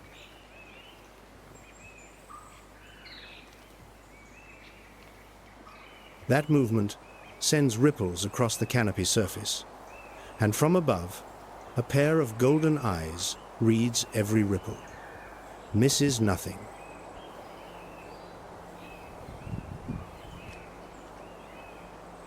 The crowned eagle, a wingspan of 5 feet 9 inches, not the longest among birds, but short and broad, engineered for maneuverability inside dense forest that open savanna eagles could never penetrate.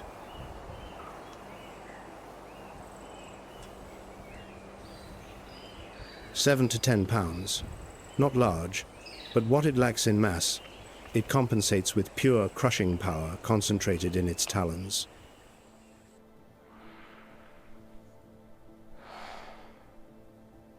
The talons of a crowned eagle generate enough grip force to shatter a monkey's skull. This is one of the most powerful raptors in Africa, not the fastest or the largest, but the most precise.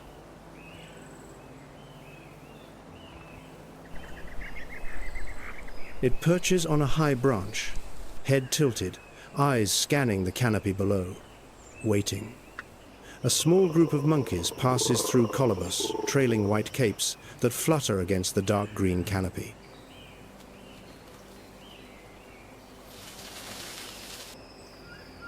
They do not look up, a fatal error. In the Congo, looking down means dying from above.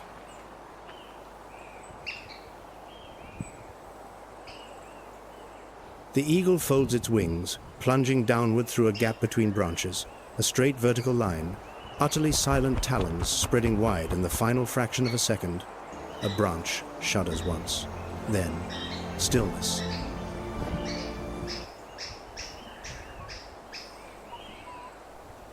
It hauls the prey up to a high perch, a place beyond all competition.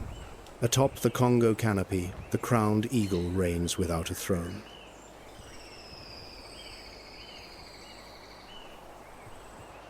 The white fur of the colobus at once its beauty and its death sentence. Against the deep green canopy, nothing stands out more than a white cape in flight.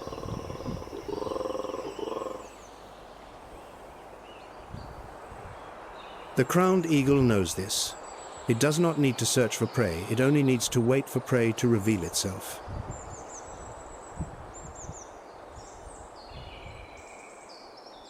From the black and white colobus gliding through the canopy to the vivid mandrills below on the floor, both live beneath the eagle's shadow. Yet the threat does not come only from above.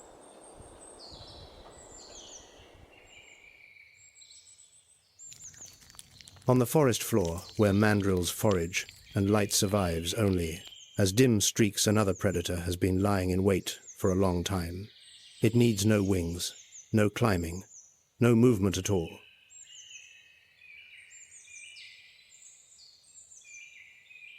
Deeper into the forest interior, light grows ever more scarce. Layers of canopy stacked so dense that midday remains submerged in deep green twilight.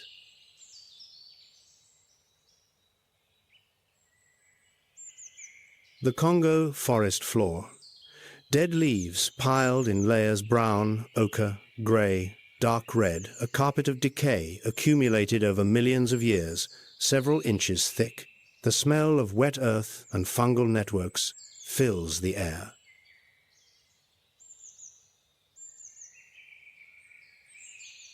And within that leaf litter, a creature has all but disappeared. It has been here for hours, perhaps since dawn.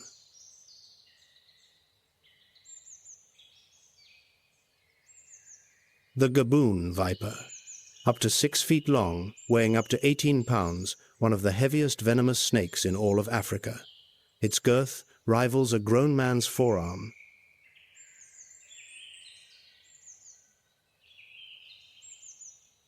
Geometric patterns along its body, triangles, diamonds, vertical stripes, match the dry leaves so precisely that a human standing 3 feet away still would not notice.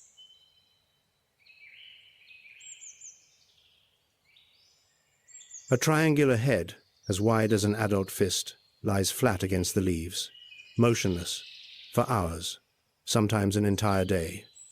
Waiting costs nothing.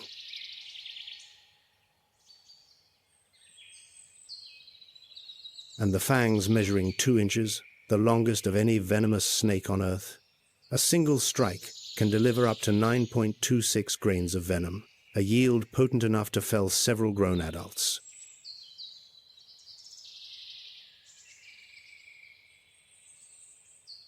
But the gaboon viper does not chase. Never. It waits more patient than the shoebill, more invisible than the leopard, until prey walks directly to it.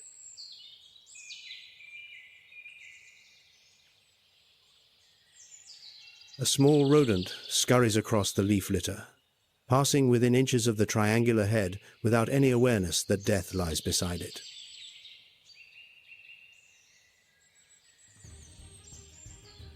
Then, in 1/1000th of a second, the strike erupts. Jaws open, fangs deploy, driving deep into the prey, venom injected. No chase, no struggle. A single blow, precise, in absolute silence.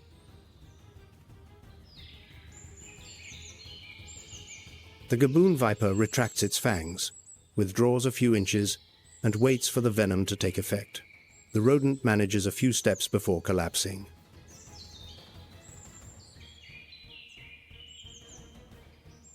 The snake advances, begins to swallow, then returns to its original position, motionless, as though nothing had happened.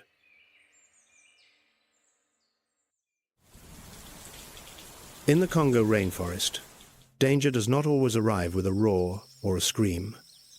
Sometimes it lies still beneath dry leaves, waiting in perfect silence.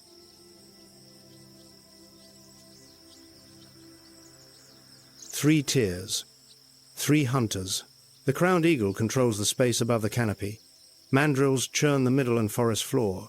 The gaboon viper ambushes at the lowest level, each tier of the Congo forest governed by its own master.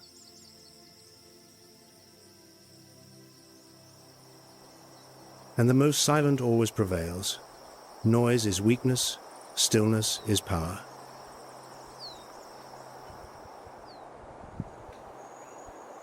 The lion opened this story with an explosion 50 miles per hour across the short grass.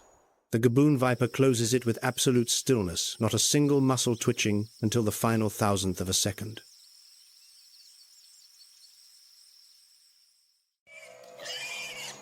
Two extremes of patience. Two methods of killing. The same inevitable outcome. Nature never chooses favorites.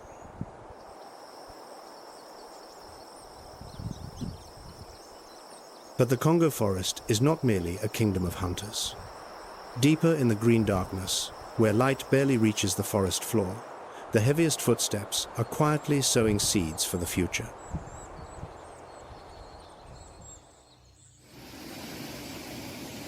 Deeper into the core of the Congo forest, light becomes an ever greater luxury. 4 layers of canopy stacked upon one another transform midday into perpetual dusk. Humidity hangs at 90%, thick enough to taste.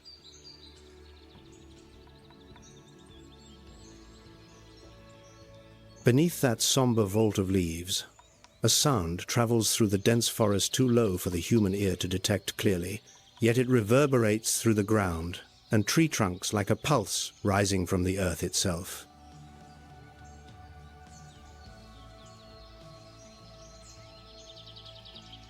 The low-frequency call of the forest elephant.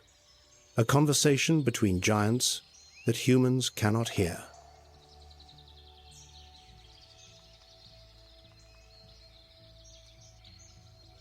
A rare shaft of light slips through a gap in the canopy, illuminating a small clearing in the forest where a fallen ancient tree has torn a hole in the roof of green.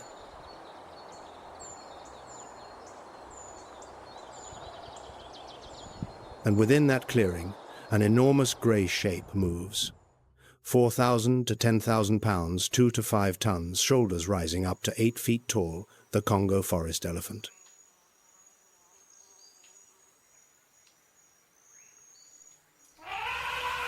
Noticeably smaller than the savanna elephant, with rounder ears and straight tusks pointing downward rather than curving outward. An ideal design for threading through dense forest without snagging on vines or branches.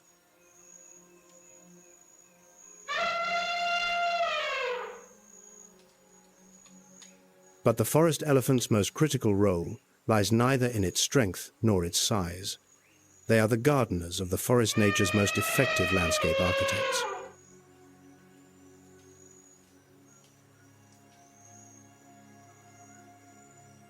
Each day, elephants consume fruit and then travel for miles. Seeds pass through the digestive tract, falling to the ground with dung, a perfect fertilizer package at sites thousands of feet from the parent tree.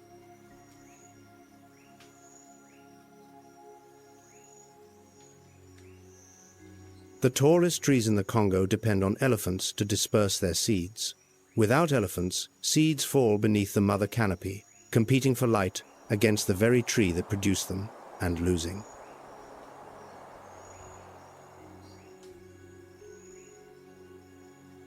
Without elephants, the Congo forest would gradually become a uniform block of green species poor, stagnant like a garden abandoned to weeds, with no one left to tend it.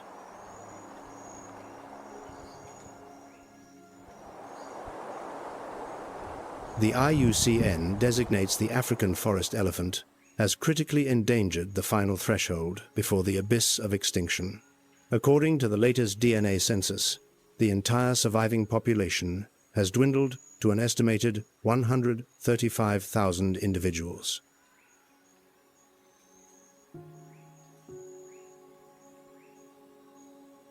Beneath the dense canopy, where visibility extends only a few dozen feet, low-frequency calls serve as the connective thread. Herds separated by miles maintain contact through vibrations no predator can detect.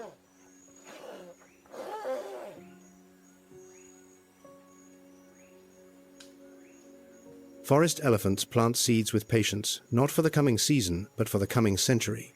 Each heavy footfall is an investment the forest will repay decades from now. No other gardener thinks in centuries.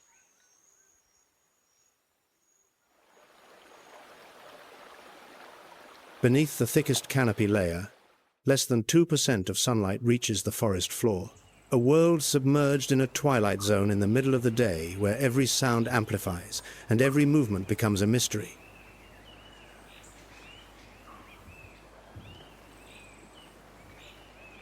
Elephants sow seeds.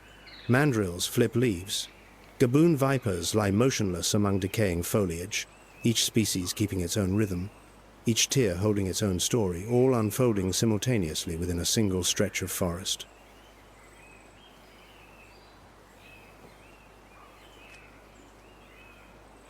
The leopard lies still on a high branch.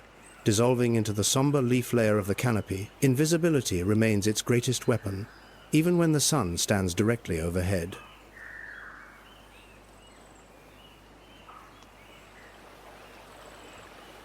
There is one creature in the Congo more patient than all the rest, so patient that the world did not know it existed until just over 100 years ago.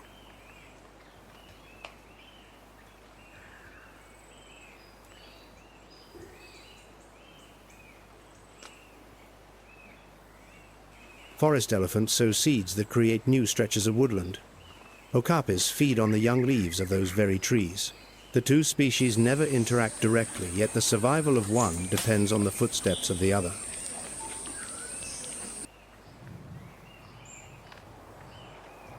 The Democratic Republic of the Congo loses approximately 1,200,000 acres of primary forest each year, an area larger than the state of Delaware, vanishing annually.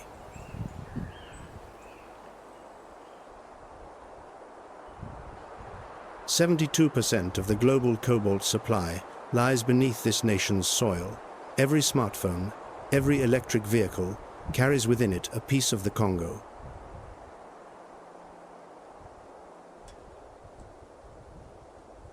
Armed conflict in eastern DRC continues to directly undermine wildlife protection. Rangers killed, national park boundaries breached.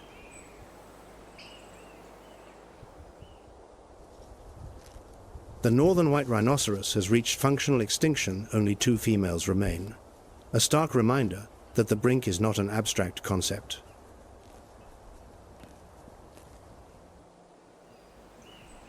Virunga National Park, where gorillas guard their families, still stands after a century. Salonga National Park, 12,950 square miles of protected wilderness, still shelters forest, elephants, and okapis.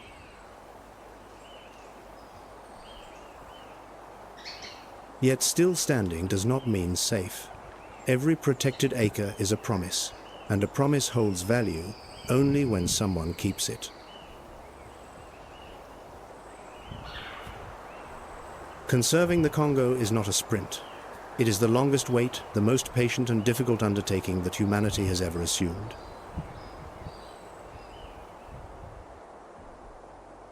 From the African savanna, where lionesses lie motionless in the grass, waiting for a warthog to stray, to the marshes where the shoebill stands frozen for 30 minutes, awaiting a lungfish to surface.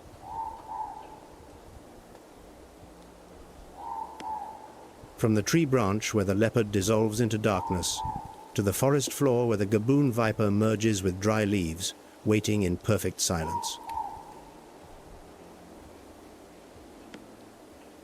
From the Virunga highlands, where a silverback pounds his chest to protect his family, to the canopy, where black and white colobus soar between branches, the shadow of a crowned eagle gliding above.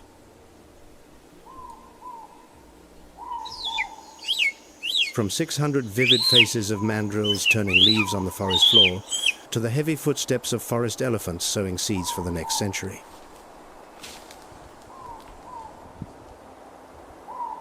Every ecological tier, every life, begins and ends with the same lesson. The one that waits best survives the longest. This is not metaphor. This is ecology. And perhaps that lesson is also meant for those of us who watch from afar, waiting for the Congo forest to emerge from this century intact.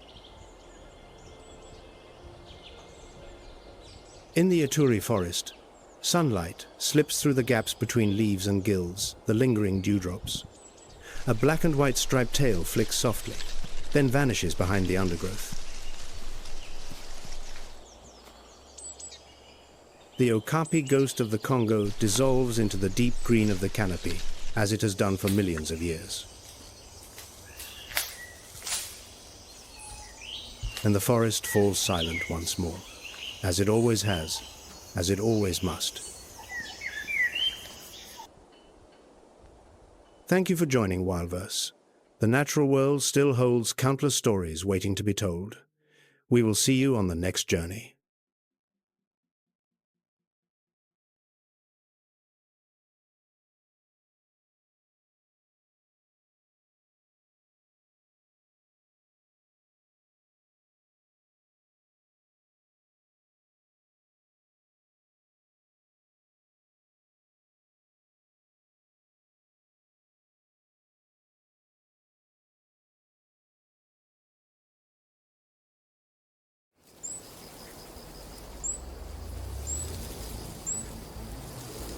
Each new day unfolds as a battle for existence.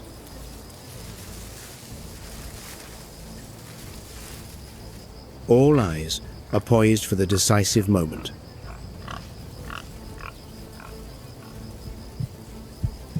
Predator and prey are but a heartbeat apart.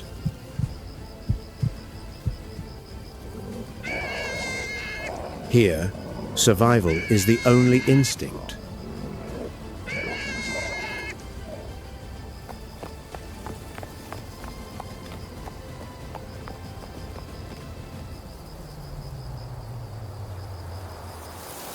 Beneath the searing sun of the African savanna, the silence is often just a veneer.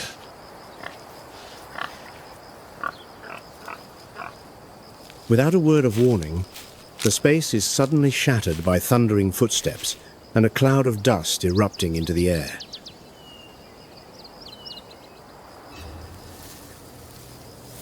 A solitary lioness is in full pursuit of a panicked warthog.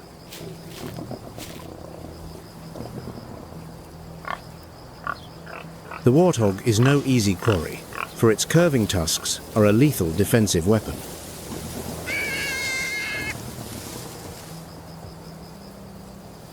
But with an explosive burst of power, the lioness uses her full body weight to topple her opponent onto the parched earth.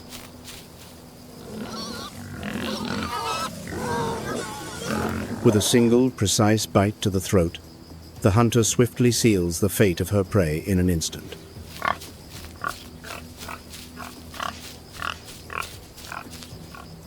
The lioness's breath is still ragged, but in this wilderness, a meal is seldom enjoyed in peace.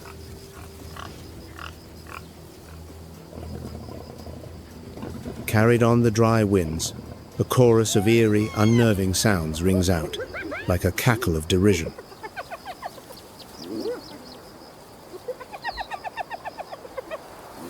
A clan of spotted hyenas has scented blood from miles away.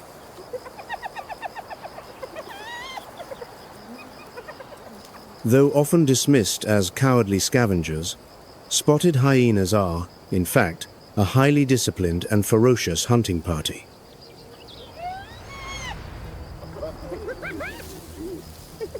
They pour out from the thorn bushes, slowly tightening their circle with jaws powerful enough to crush solid bone.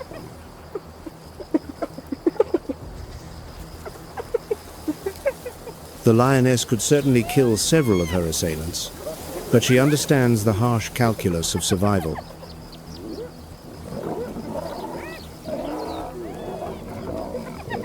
A single bite tearing into her thigh muscle from the pack, and her sprinting days would be over forever.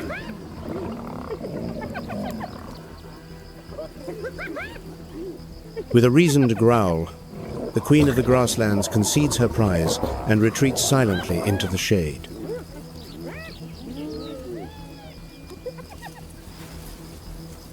For in Africa, the greatest prize is awarded not to the blindly powerful, but to those creatures who understand that a strategic retreat ensures survival for another day.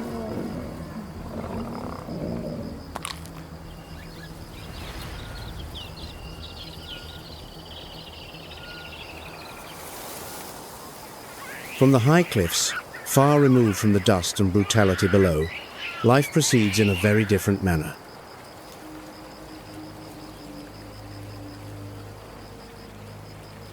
A troop of baboons has quietly observed the entire event from this position of absolute safety.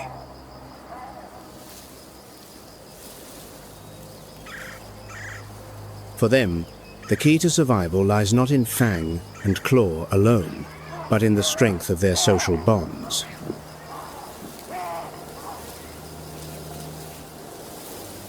Grooming one another is not merely for hygiene. It is a ritual that strengthens kinship and maintains order within a complex community.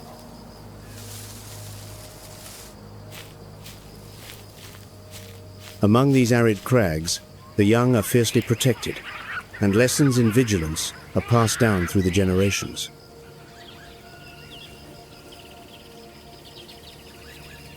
From this vantage point, they are the silent witnesses, observing every movement on the ever-changing stage of the plains.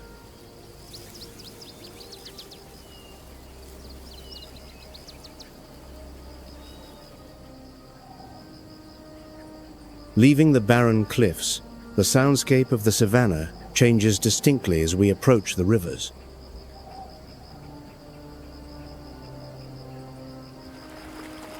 Echoing across the water is a sharp, characteristic cry, an acoustic symbol of the continent itself.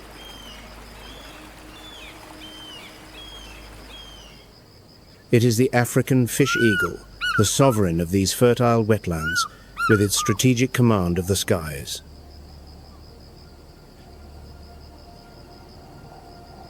From a high perch, its piercing gaze can detect a glint of silver beneath the water from hundreds of feet away.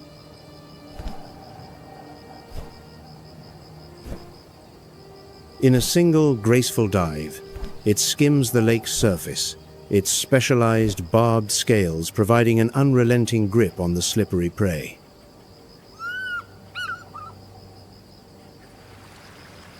Its presence marks the boundary where arid land gives way to a kingdom of water and life.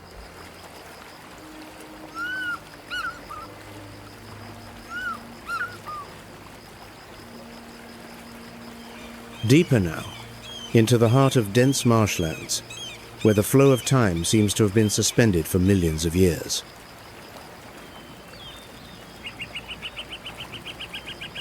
Hidden amongst the towering papyrus reeds is one of the continent's most bizarre and ancient creatures.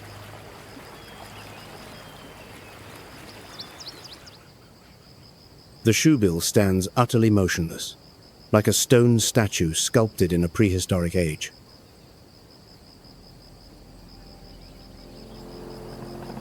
Its enormous bill, shaped like a wooden clog, is a marvel of evolution, with razor-sharp edges and a vicious hook at its tip.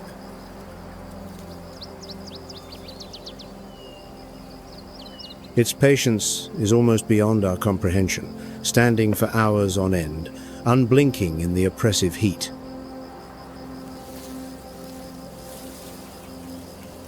Cold, pale, yellow eyes, which rarely blink, are intensely focused on the slightest ripple in the murky water below.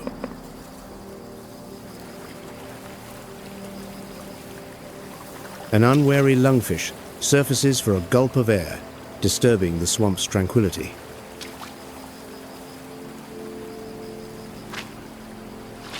Instantly, the bird's entire body collapses downwards like a steel trap, clamping the slick prey in its unyielding jaws.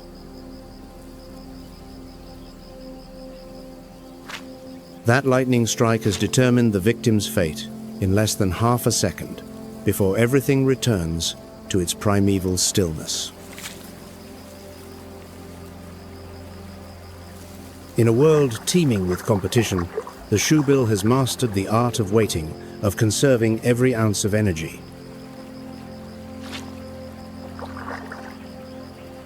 Here, silence is not an absence of life, but the ultimate weapon of a patient and methodical hunter.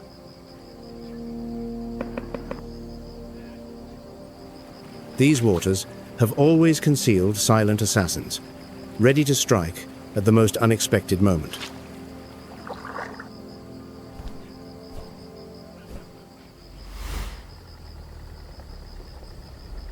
Leaving the stillness of the swamps, we return to the vast, open plains, where the sun leaves no place to hide.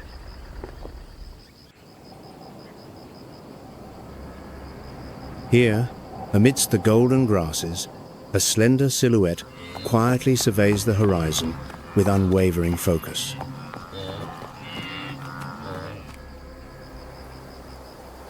This is the cheetah, a biomechanical marvel of nature, a creature refined over millions of years for a single purpose: ultimate speed.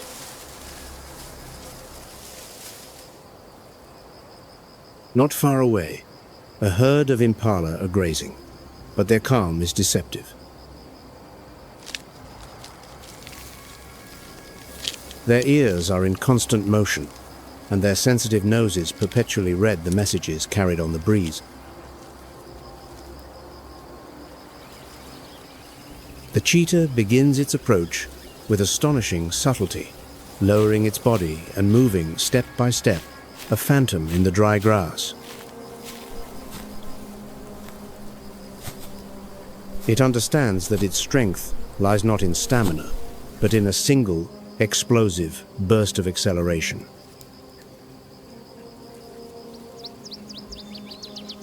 When the distance has been narrowed to its limit, the savanna's silence is torn asunder.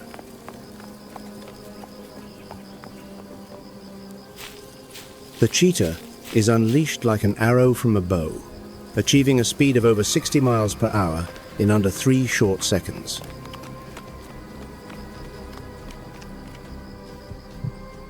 Its flexible spine compresses and extends like a giant spring, while its non-retractable claws act like running spikes, gripping the earth.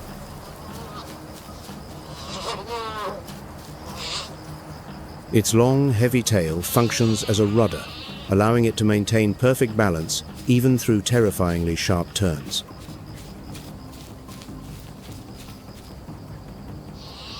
The impala makes spectacular zigzag leaps, attempting to use its endurance to exhaust the predator.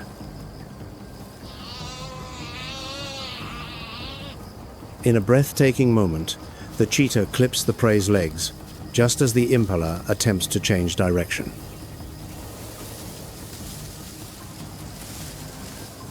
The two tumble in a cloud of dust before the hunter locks its jaws onto its quarry's windpipe.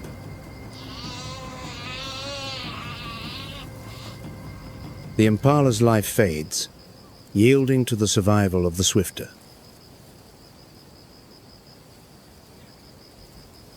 But this victory comes at a great physiological cost. The cat is now breathless, its heart rate soaring, and its brain is at risk of overheating from the immense exertion. It must rest to recover, even as other opportunists may be watching from afar. This meal is a worthy prize, but it is also just one short chapter in a much longer chronicle. Around them, the rest of the impala herd has already begun to regroup, their vigilance now higher than ever. Vultures begin to appear as small specks in the vast blue sky, waiting for their turn in nature's nutrient cycle. On these immense plains, no moment is ever truly the end. The great flow of life continues, where every hunt is merely the prelude to a new race on the morrow.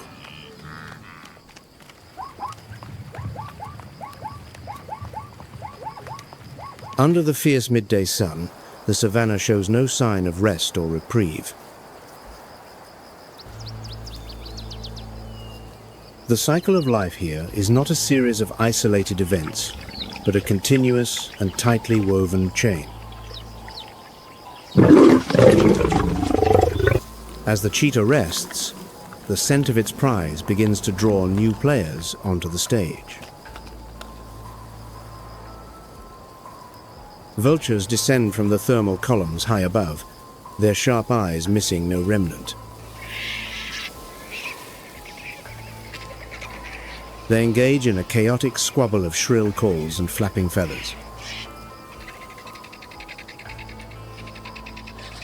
Every beakful they take helps return essential nutrients to the arid land. In this natural world, nothing is ever truly wasted. Not far away, great herds of wildebeest and zebra continue their tireless journey in search of greener pastures.